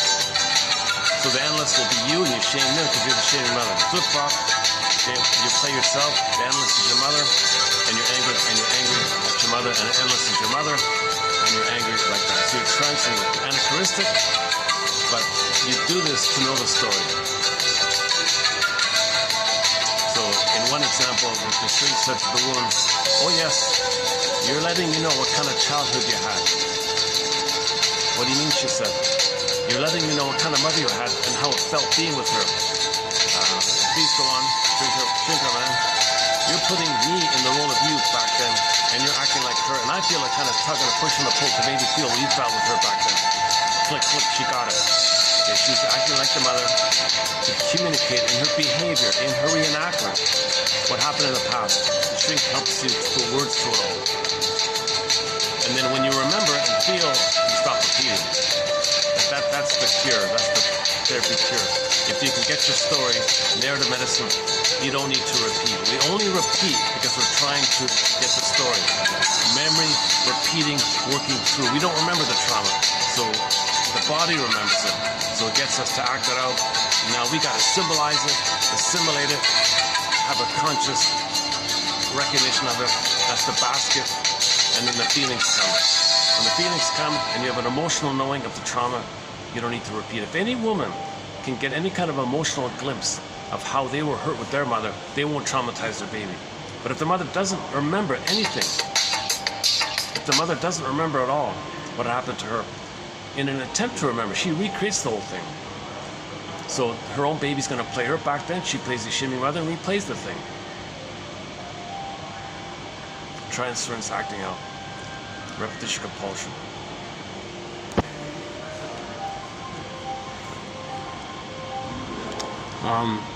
Okay, so what children need is a holding, soothing object, okay, i.e. the good breast. A holding, soothing object called the good breast. Okay, the mother's there, rhythm is safety, it's sweet and warm, it's the good breast. The holding, it holds the baby and it soothes the baby. If that's missing, there's your abandonment syndrome. Some people simply call it the good enough mother, okay? Some people call it a mutual cueing. Mutual cueing. Some people call that attrainment. Mutual cueing. Mother understands the baby's signals. Some people call it average expectable environment. The baby has an expectation for an average normal environment, or the good enough environment, or the facilitating environment, or the validating environment, sometimes called mirroring, sometimes called the contained maternal function. That's kind of like the holding, soothing one. In normal development, if the baby's freaking out, his storms are allayed by the mother, who takes the baby in her arms and brings the baby into contact with her body, skin to skin. Okay, affectomotor, like body musculature, movement, emotional body movement storms, babies flailing about or screaming and flailing about, running around. This is Mahler's term for the automatic liability and overreactivity to shifting internal states characteristic of the symbiotic stage and pathologically retained in clients who are traumatized that early on, leading to one of the distinctive personality patterns, whichever one, Iago pattern, bully pattern, lower functioning BPD pattern, NPD, narcissistic pattern, etc. Okay, so acting out. Acting out is an unrecognized repetition of earlier behavior in the current situation. Again, acting out is an unrecognized repetition of an earlier behavior in the current situation. A substitution of acting for remembering. So you don't remember, so you act it out. If you remember, you don't need to act it out. But we do act out in an attempt to remember. An attempt, acting out is an attempt to escape awareness of inner life. So if you don't want to know your inner life, you just act it out. So acting out is both a defense against feeling and an attempt to find your feelings. In addition, it may be an attempt to undermine the therapeutic process or to bring the competence of the therapist into question.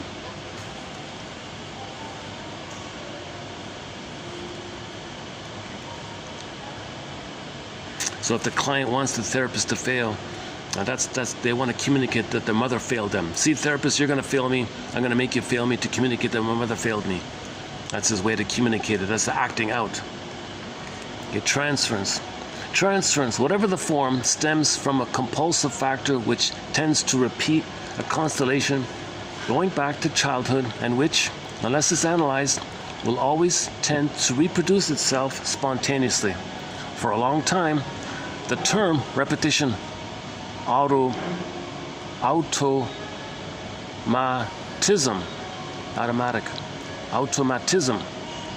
repetition, automatism, was used for repetition compulsion. Repetition compulsion as a form of constraint. In compulsion, there is a pulsion, like an engine or something, with its cortege of thrust and imperious obligation. Yeah, the child's enraged. He's kicking. Mother, I'm going to die here. That's a compulsion here. Early trauma, which cannot be remembered. Repression. Return of the repressed. Taking, in certain cases, the form of a compulsion to repeat, which reactualizes the traces of the original trauma. You see, when you're acting out, you're getting a trace of the original trauma.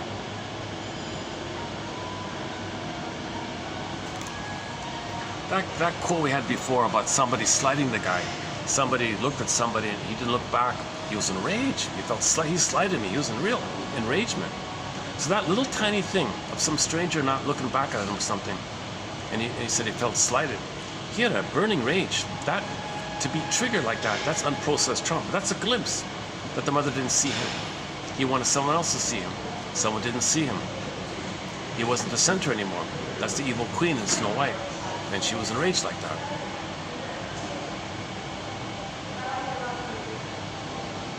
So that's a clue to the trauma, right? If the symbol fails, that tells you what the real need that existed, which wasn't met. It tells you about the real need that you had that wasn't met.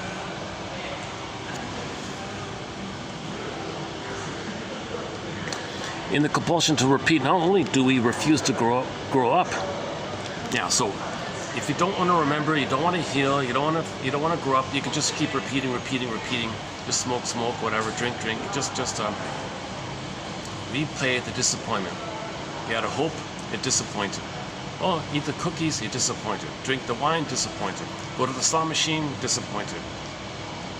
Okay, whatever. You just recreate the thing. Choose people who will reject you. You're just repeating the thing.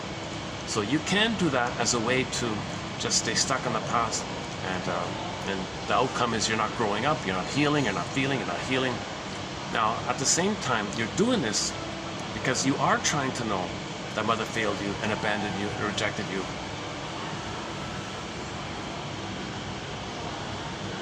Now, the mother's doing that to you because she doesn't remember that's what happened to her. So the mother does repetition compulsion. She repeats onto the child what happened to her in her attempt to remember what happened to her. In the compulsion to repeat, not only do we refuse to grow up, but we have the mad fantasy that we can stop the march of time. Yeah, it's funny, eh? That's interesting. You think by repeating you can pause the time so you can process and assimilate. You want everything to stop. Let me digest what's going on here. So mother's not there for the baby. Person repeats. He maybe, I want to process this. What if I stop everything and just absorb, take it in that mother failed me? Well, that's what the midlife audit's for. The midlife is a kind of pause. One version of the Snow White idea that she's in the glass coffin, that is the pause time of life. Okay. So just like in the 24 hours you sleep for 8 hours, whatever, right? Well, in your whole life, that midlife audit might be like that phase. So Snow White in a coffin is that time around 40 to 60, let's say, when we do reflect, in on ourselves and mine up with the dwarves, like that. So we do try to stop time a little bit, to process. Yeah, interesting. Yeah, that's a new one.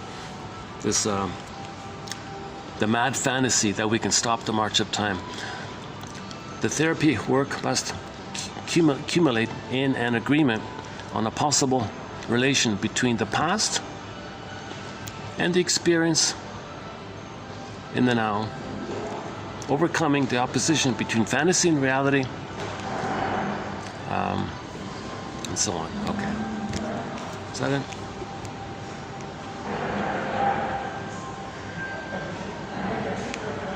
Okay, I'll leave these two for another time. I'll leave those other two for. One of them's I'm gonna take out one of them. Let's leave the brooding one, the one about brooding, for another time. Okay, brooding. Anxious or moody pondering. Anxious or moody pondering, brooding. Usually about very abstract matters, also termed intellectualization, or in German, Gribbelschucht. Gribbelschucht. For those who know German, Gribbelschucht. Stop Gribbelschuchting. Am I Gribbelschuchting? Gribbelschucht. Brooding is seen frequently in obsessive compulsive neurotics as a thinking compulsion, a need to worry very much about apparently insignificant things.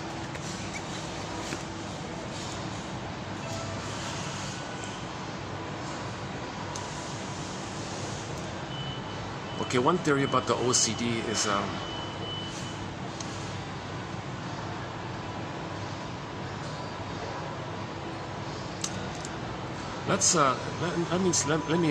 let me just link this topic to one of the Room 222 episodes.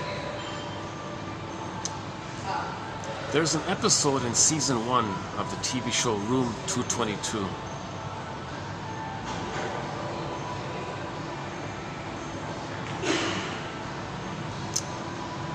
The father was an OCD, an extreme OCD character. And he felt that he knew everything, he controlled everything, but times were changing in the 60s, right?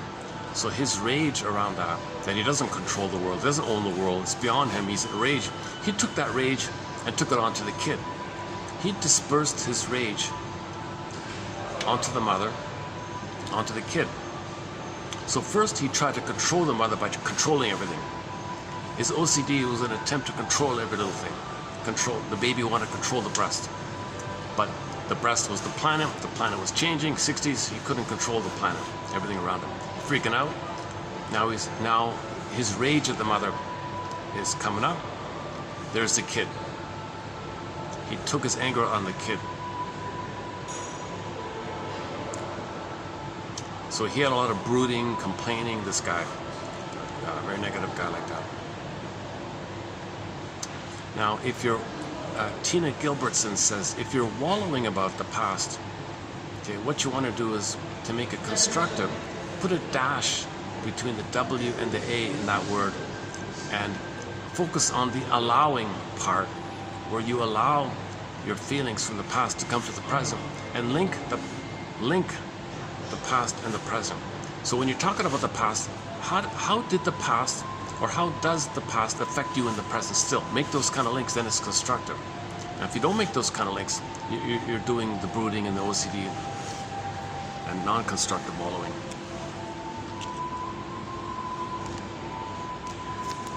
Well, let me check the battery. You know, I got a short battery this time. Let's see. 40%. Yeah, this is going to be a shorter video.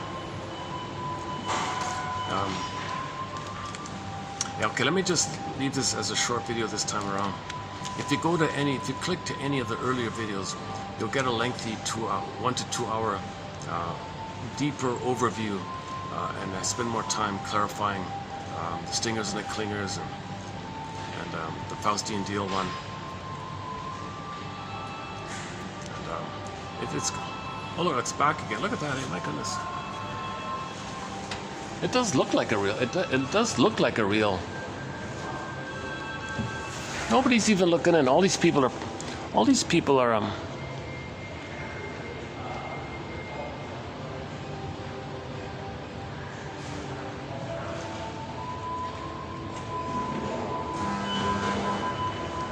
Okay, the next.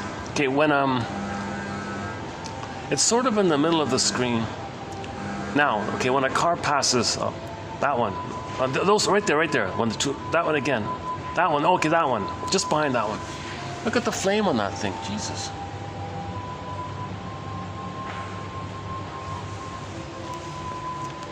Why don't we just go over, take a peek, and we'll close it up.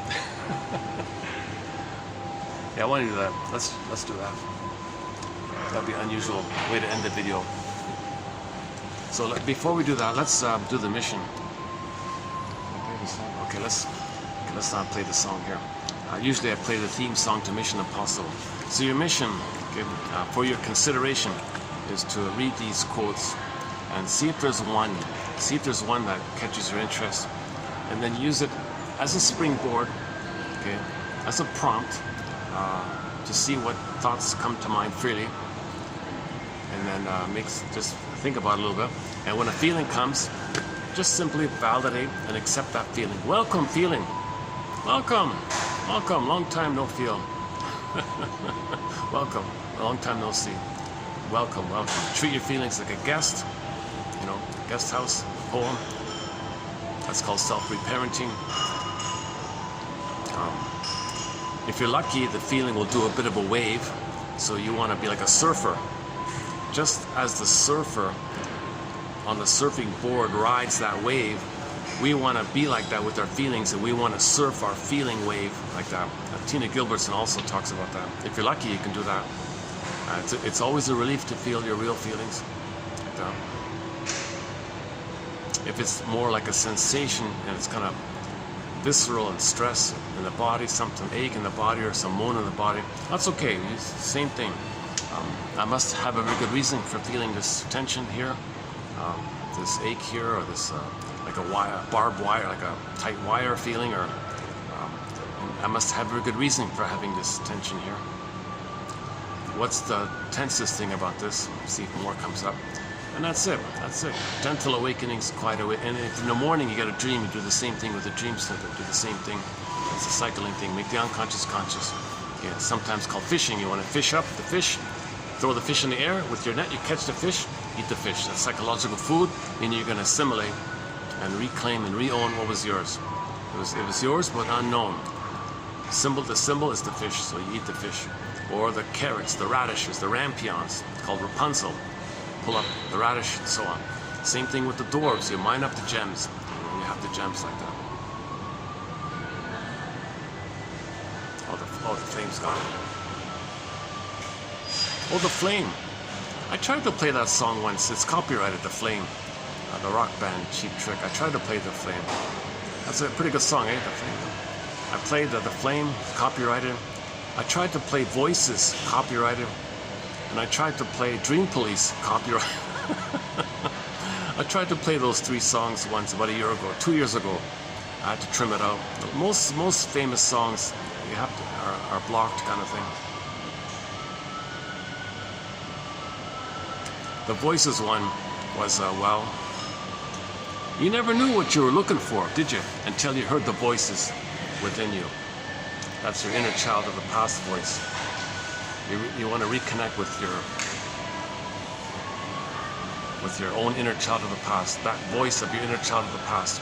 So you want to reconnect with yourself. So you want to reconnect with yourself like that. I think that song means that one. The Dream Police is the critical, the voice criticizing you, reminding you that you didn't save them. Oh, you want to be happy, do you? Did you save the mother? No. Did you fix the mother? No. That voice is the dream. They follow me all the time. No matter where I go, this voice is criticizing me. So you gotta identify that. Forgive your mother for being impaired. Go to One Life Furnished in Poverty. Well, we can play it here. Hey, let me try a different version of that. I played it yesterday. I played a clip from just a short audio clip from the Twilight Zone called One Life Furnished in Early Emotional Poverty. The closing narration. It's a night scene, so you don't see it when I play it back. So I'll just play the audio part. Let me see if I can find a better audio version of it. Let me the one I played yesterday on YouTube, it sounded too slow for some reason. I think there's a second copy of it. Let's see. One Life, what's it called again? One Life Furnished in Early Poverty. Twilight Zone episode. Let's see. I think there's another daily. Yeah, here it is. Season 1, episode 11. So I played the YouTube version. Let me play the Daily Motion version. Let's see if the audio is better on this one. Forget about the visual. It's a night scene. You don't see anything. Listen to the closing narration to this Twilight Zone episode.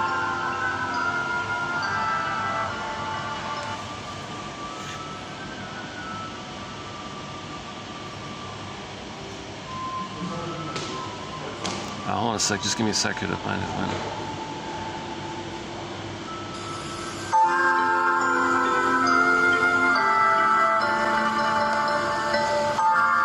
It's right near the end there. I can't promise that. I don't know when I'll be able to get back. Hold on a second. We just never talked. And then in my teens, he passed away.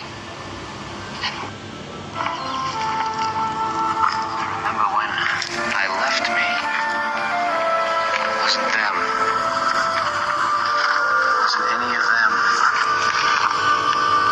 It was Mr. Rosenthal. It was me.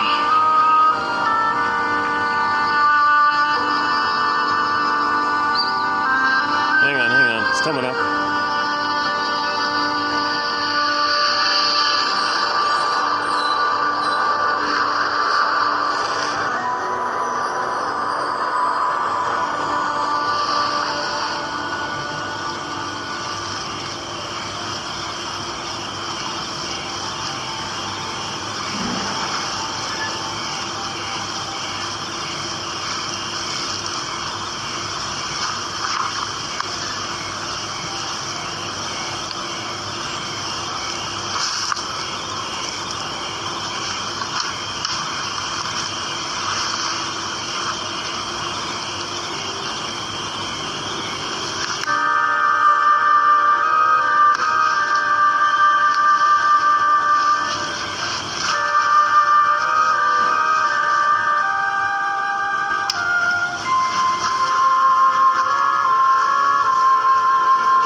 Here we go. It's bittersweet how we spend so much time. Oops, it's rather bittersweet how we spend so much time. It's rather bittersweet how we spend so much time trying to justify ourselves to the shadows of those who are long gone. And even to the shadows of those who are long gone. It's rather bittersweet that we're trying to justify ourselves to the shadows of those who are long gone. And even if they were alive, would they remember? Would they recall what they had said or done that made you spend the rest of your life proving yourself? And if you could go back, wouldn't you learn that you were always the master of your fate?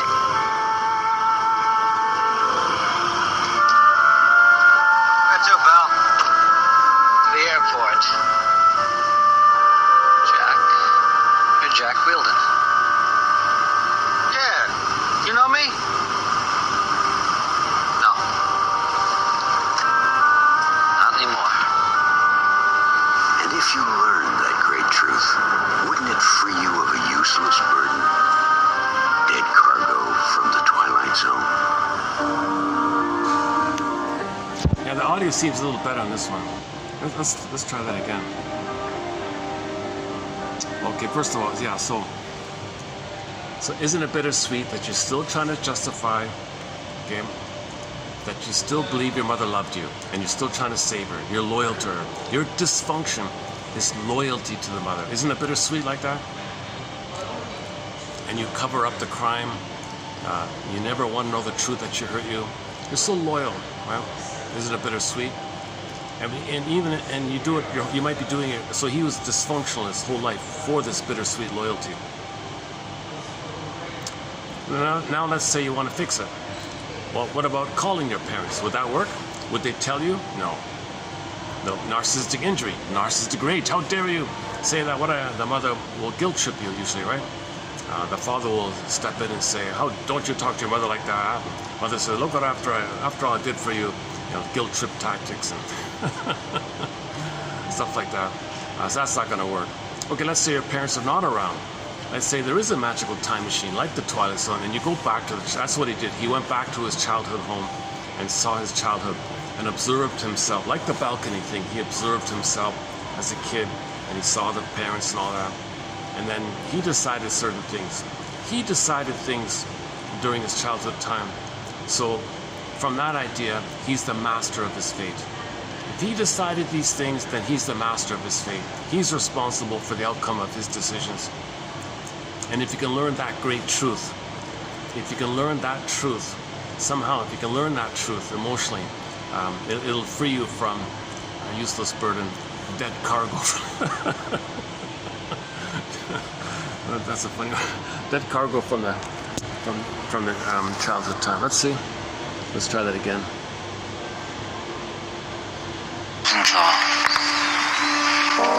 It was me.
Bittersweet how we spend so much time trying to justify ourselves to the shadows of those who are long gone.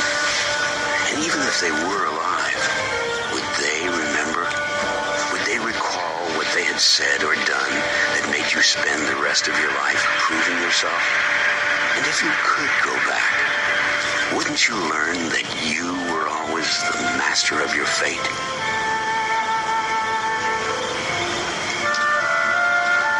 Pal. To the airport. Jack? You're Jack Wielden. Yeah. You know me? No. Not anymore. And if you learned that great truth, wouldn't it free you of a useless burden? Dead cargo from the Twilight Zone.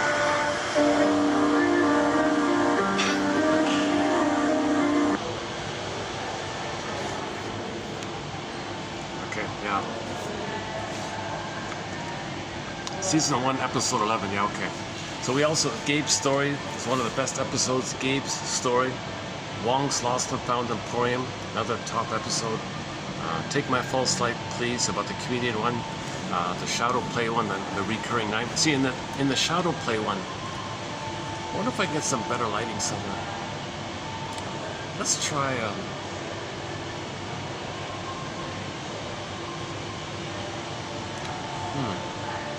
Yeah, let's take a quick peek. Hold on a second.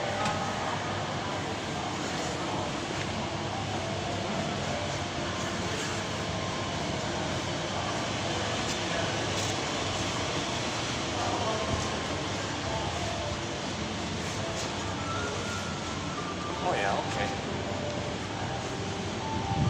Yeah, let's move it over a bit.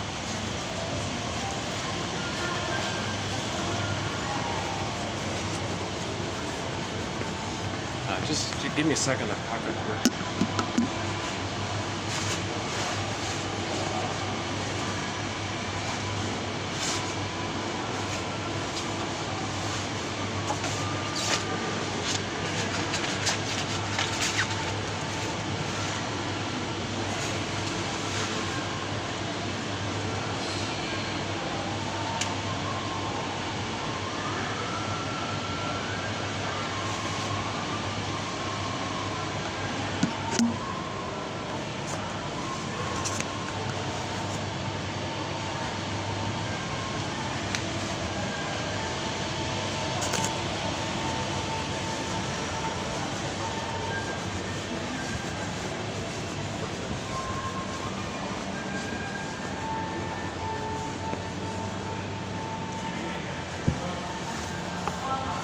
Oh yeah, it's better here, right? A little bit better here. Oh, not too much, right?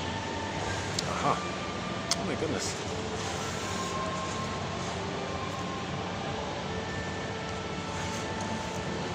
Like this. Jeez.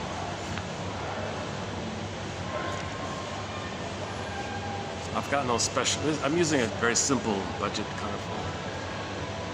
Or maybe let's try that one.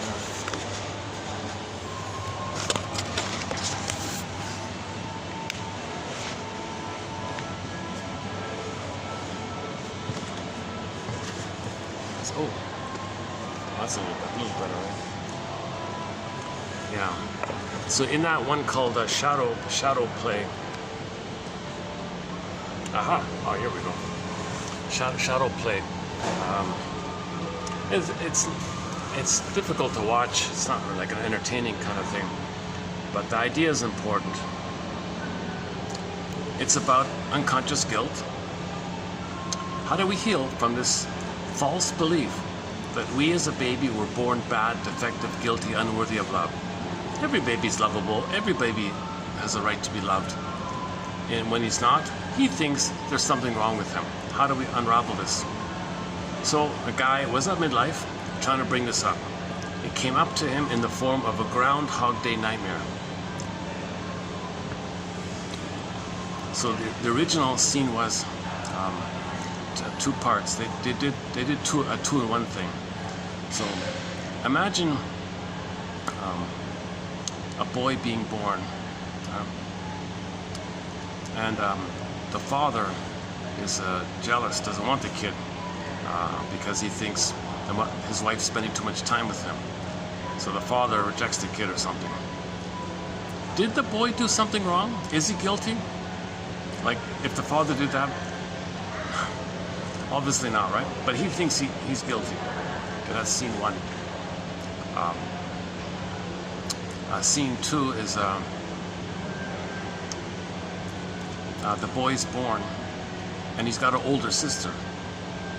Now, the older sister was abused by the mother, so he turns to the father for guidance, protection, support. So when the son came on, the sister thought he was going to interrupt that link, exposing her to the mother.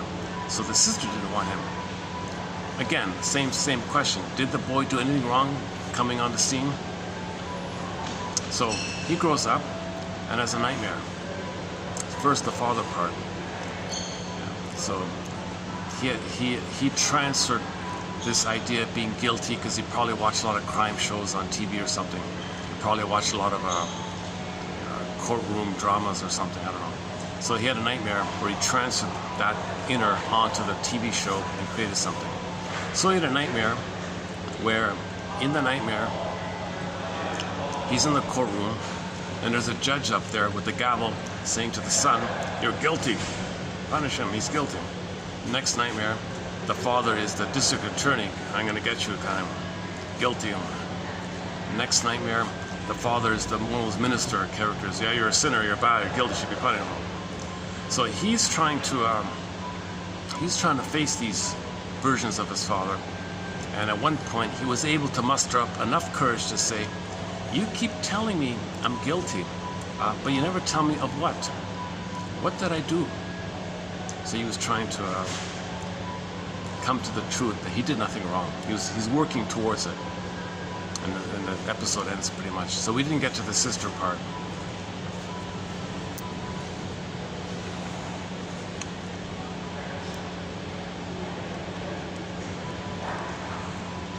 We have another quote sort of on a similar themed one. Was about from the self-help book entitled "When He's Married to Mom." So sometimes if the mother smothers the boy and engulfs the boy and doesn't care about him anymore, because the mother now has a breast to take care of her, the child's going to be a symbolic breast to take care of her. So the mother's nursing with the child like that, nursing onto the child, doesn't need the father anymore. The father is overwhelmed, he's shocked, he's surprised. He doesn't know what to do here. He gives up and says, fine, take him, sacrifice, he's yours, gobble him up, let me free. I want to be free from this. Just leave me alone in my garage. I'll play with my hobbies in the garage. Leave me alone. The son doesn't want this, right? enter the 1947 30-minute film entitled Overdependency via NFB.ca, nationalfilmboard.ca. The kid manages to escape the engulfing mother. He escaped to the garage, and the father said to the father, "I don't want to like this, father. I want to hang out with you and separate from the mother. Protect me, guide me. I already gave you up. Leave me alone. Go back. I already gave," because he's so angry like this. It's another version. So why would a mother smother the child like this? Well, she's got a compulsion and a hope for the fulfillment of old unfulfilled needs. The mother herself didn't get that oneness with the breastfeeding. Okay, the mother read that stupid book by Mr. What's his name, behavioralism guy, scheduling and no skin to skin, and don't touch the baby. When the baby's born, no tenderness, no warm, no holding, no hugging, no tenderness. No, you're gonna spoil him like that. Maybe she read that book.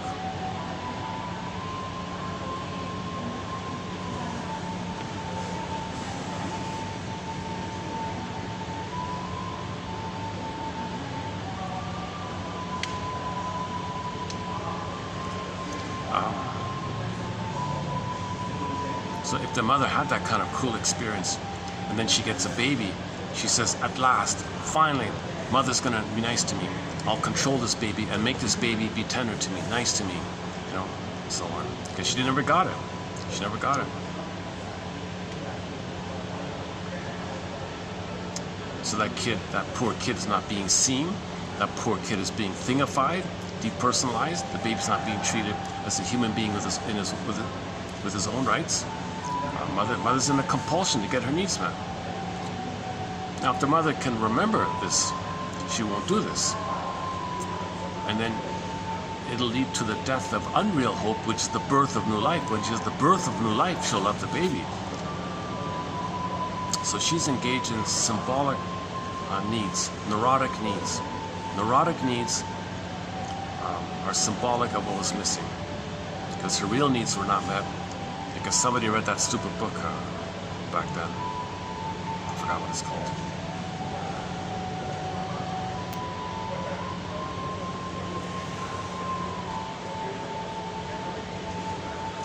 Oh, how about this? Hey, the lighting's good. Hey, hang on, look at this. Aha! I finally found a lighting angle. Got the staff right beside me there, but that's okay. Okay, let's just wind it down here. Yeah, today's not one of my better deliveries. I'm not really fully rested today. Truth is, a little confession. I did do a take one. I did a take one, and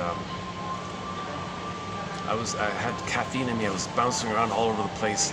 Oh, this is too choppy. Let me just close it, cancel it, and start over.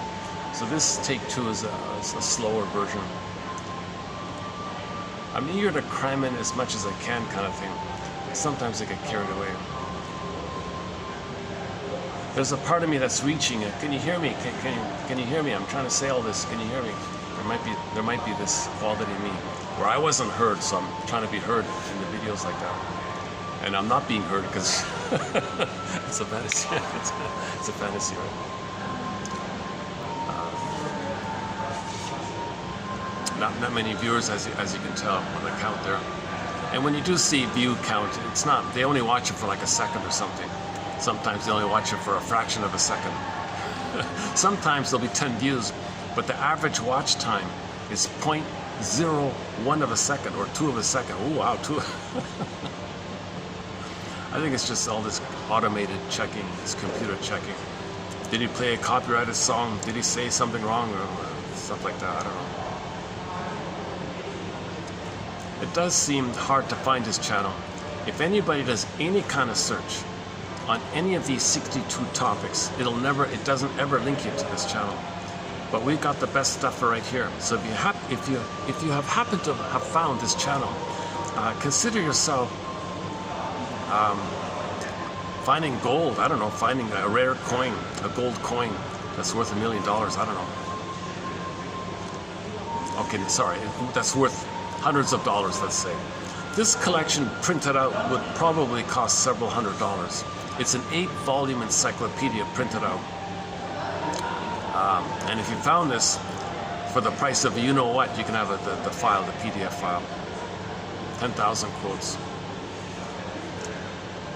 The thread on TV shows is interesting. We got a thread on psychologically minded film and TV show quotes, like Twilight Zone, like we played earlier, Jet for the Defense, Route 66. Some of the best quotes come from that show. Go to TQ2599. I could spend hours talking about those quotes. Great quotes. You know, Harry's Law and Drop Dead Diva. There's one in there. Just a sprinkling of quote. Happy Days. There's one. WKRP in Cincinnati. There's one. Barney Miller. There's one. You know, the Gidget Show. There's a couple in there even. So we're finding good quotes from all over the place. And now there's going to be one from Route 22. Oh yeah, in part one I talked about Route 222. Ah, jeez. That part's missing, right? I did a discussion on the TV show Route 222. Not Route, Room, sorry. Room 222. A comedy drama about high school, a school drama.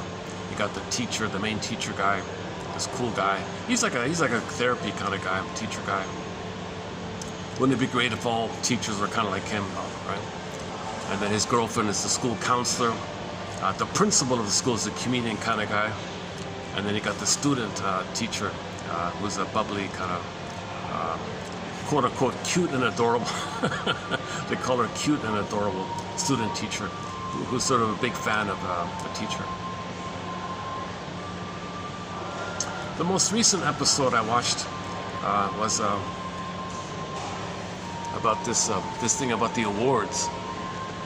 So the star teacher was nominated to be a teacher of the year or something like that. In the history section, he's a history teacher, yeah. History teacher of the year for the school board or district or city or whatever it was. So he was shortlisted. There was 5 of them. He doesn't get any money or anything, but just the recognition. It might be nice for your resume or something, whatever it was. It's not too much about that. But anyways, so he's going to be visited by 2 people from this committee, this awards committee. And it turned out, these people, it's meaningless because they have a huge bias that they want to hear what they want to hear. And our star teacher here is about letting students have critical thinking, asking questions, being tolerant to different people's explorations, how people are trying to learn, try to promote curiosity and wonderment. So he was trying to promote this spirit of don't just blindly believe something, you know. And but the guy who was in charge, he was wildly insulted that his hero wasn't the superstar he thought he was, the legend that he thought he was. He was so angry at this awards guy, he jumped up from the room and charged out in a rage like a bull. How dare you! So obviously he didn't get the award, but the students gave him the award. Making the point that these people who issue these awards, they're looking to reward something that's specific on their bias, like that. And part of that episode was about this idea about legends. Like, why do we have legends? Like, let's say you have an ordinary person or a famous person or something.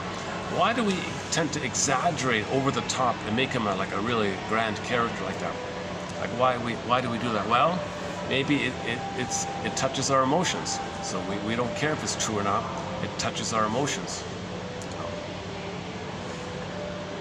And then one of the students said, "He's not this big legend you think he is. I'll read you actual quotes from his speeches."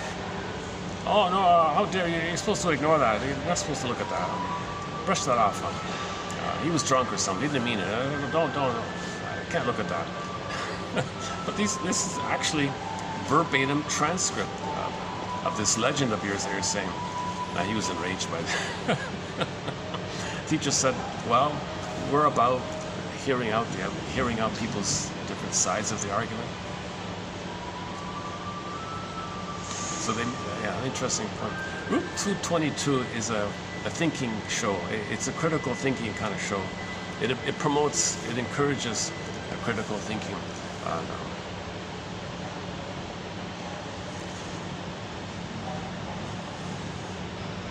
It shows you two sides of a situation, how to handle that, and how to be creative a little bit about it. Very good show. I've just watched one season so far. There's a very touching one about an older lady who never got married, so-called silent generation. She was afraid to get married. So she created herself a new course. She introduced a new course called marriage preparation. But she didn't know how to discuss with people. She couldn't talk with people about it. It's too triggering for her. So she wanted to control it. So she had all of her notes and would just read the notes.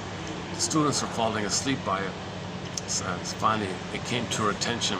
Come on, let them speak. And she was afraid to let them speak. Long story short, finally she dropped her guard a little bit.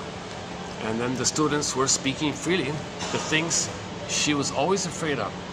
She was always afraid to voice the concerns that they were now voicing on her behalf, and she was in tears. Finally she can voice, have heard or be said something that was bottled up in her whole life, and she was on the verge of tears, tears of joy that finally the students can express for her vicariously. The students are kind of like a proxy for her, you know. So she kind of bridged it to that kind of thing. That was a touching episode. She was a very good actress, that one, yeah. And I played the clip about the smog one. Oh yeah, the smog clip. Oh, should we do it again here? Okay, no, I did it yesterday. Go to the last video. You'll see a clip from the room 222 about the smog issue.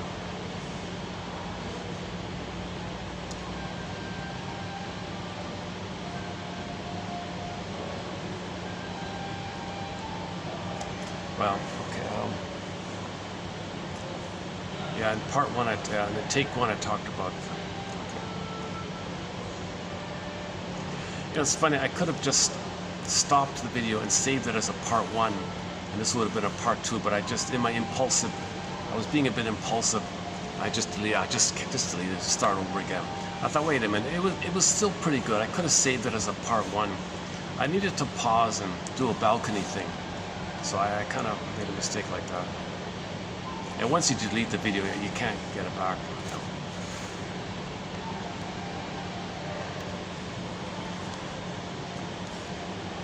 Yeah.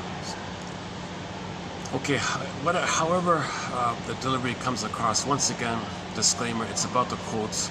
I'm not a shrink. If I had the funds, play Joni Mitchell's song "This Flight Tonight," made popular by Dan McCafferty. I'd be on this flight tonight. And do a full analysis and show you a before and after. What you're seeing here, if you're seeing this, is before therapy, before analysis. I'd love to get on camera and show you an after, an after one. That'd be great. That'd be great.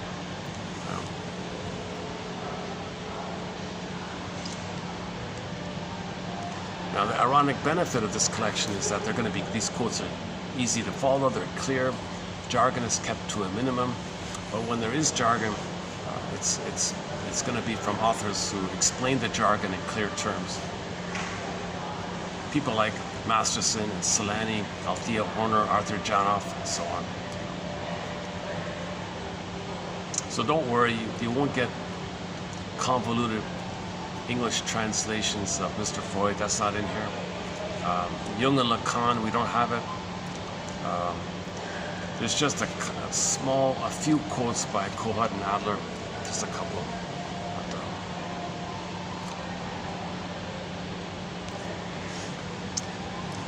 I'm guessing around 20% of the quotes come from self-help authors who are psychoanalytically minded in their writing, like Arthur Janoff and Alain Golem recently, and Anne Teachworth recently, and so on. So that's about maybe almost 20%, I think. Maybe 5% by TV shows and films like that, and the rest would be like 70. So 75% comes from the medical doctors. So roughly 75% of the quotes do come from medical doctors who got tired or who didn't want to play whack-a-mole with people's symptoms. Because you push down the symptom, it's just going to go around in some other way, or the rebounding aggression will lead to more projection. So there'll be more hate in the world, right? If you bury the hate. So you got to address what's causing the symptom. You know?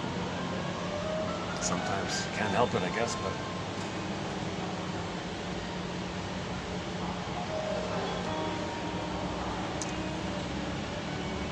so the rebounding aggression can go to the symptoms, or it can go to prejudice. Basically that. Or dysfunctional living in your manic behavior. So gambling and drinking and stuff like that.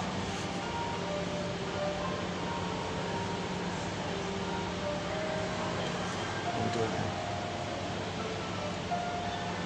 here? It's Sunday night here, yeah, Sunday night.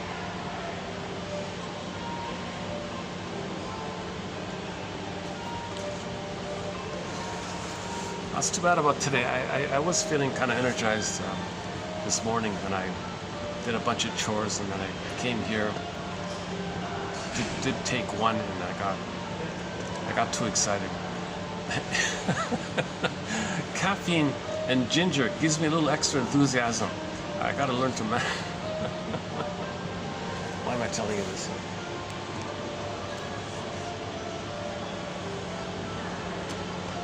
So you're seeing my anxiety, right? Most anxiety means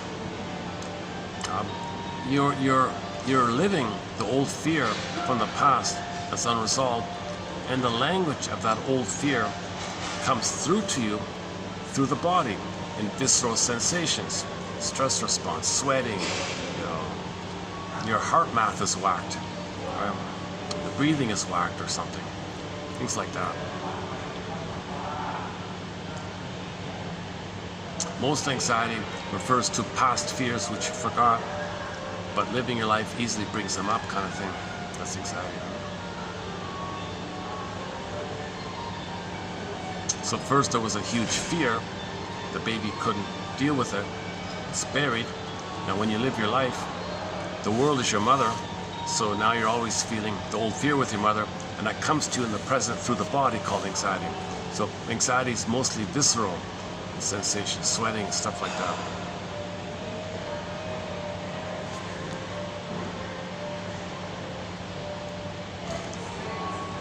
Now this issue of shutting down the anxiety, and then it comes out in some other way, I don't know about that.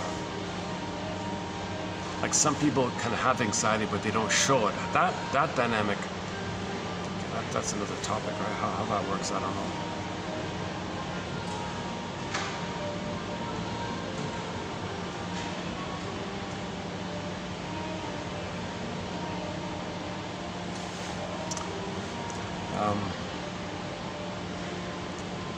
Well, let's say the person doesn't show much physical anxiety, but they're filled with prejudice against, they have an immense amount of prejudice, let's say. Well, that's anxiety. It just comes out through your projection, right? Because the more you project, the more prejudice, the more you can bury your anxiety. So you can actually repress your anxiety if you have these false beliefs. Beliefs that allow you to see and attribute and using flim-flammery and duplicity of thought, make yourself believe that something about you're no good, mother's dangerous, others are no good and dangerous, and your cortex helps you with rationalizations as a cloak and a camouflage. So then you can repress more. So the more projection, the more anxiety actually. That's why clingers and pleasers, they might be warm-hearted, kind people like that, but they're a little anxious. Like that woman in that young lady in the student teacher in room 222. She's kind of a little anxious herself, right? She's got a little anxiety, absent-minded, makes mistakes, but she's kind-hearted. She's very caring and kind-hearted, but she fumbles a fair bit, right? A little clumsy sometimes.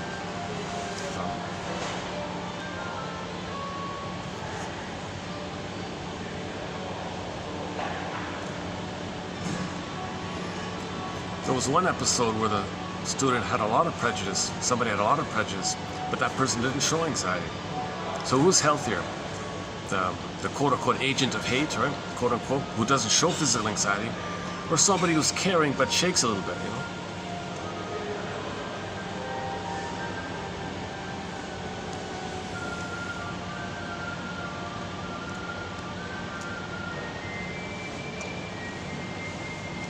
That song, Get Over It, is a good example of what we're talking about. If somebody shows vulnerability or feeling or trust or something, what a fool and all that, well, that's a communication, but that's what happened to the person who said that, and they become the aggressor. We're meant to respect our feelings and appreciate that we're traumatized and everything's love or a cry for love, and we're trying to get back our feelings. But if it triggers too much anxiety, then the way to deal with it is to squelch it in others, because it was squelched in you, and you become the squelcher. And when you squelch yourself, you see yourself onto others, then you squelch them, then that represses how you squelch yourself, because you're the squelching mother, and you're tied to the mother, married to mom. Wendy's married to mom. Alice Miller, oh boy. Oh, I haven't talked about Alice Miller in a long time, my goodness. Oh geez, don't get started on that one. That's a huge one, Alice Miller. Not all mama boys are filled with prejudice, let's say. But all people with prejudice are mama boys. Yeah, that would be like a paraphrase, I think, from one of her thoughts.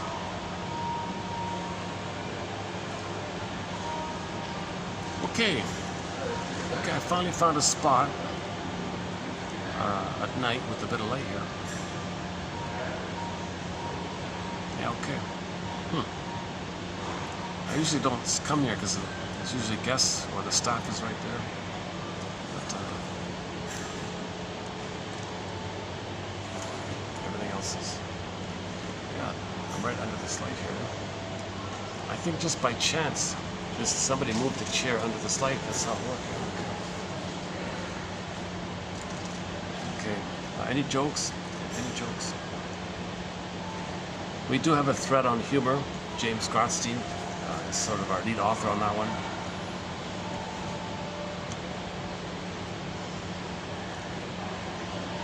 Yeah, that principal in room 222, he's sort of a comedian kind of guy.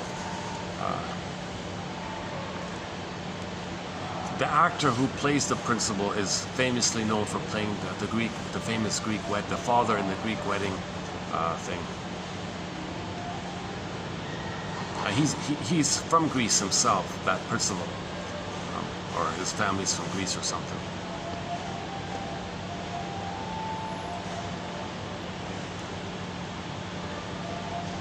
Good script writing. I mean, give credit to the script writers. There's some good scripts in there.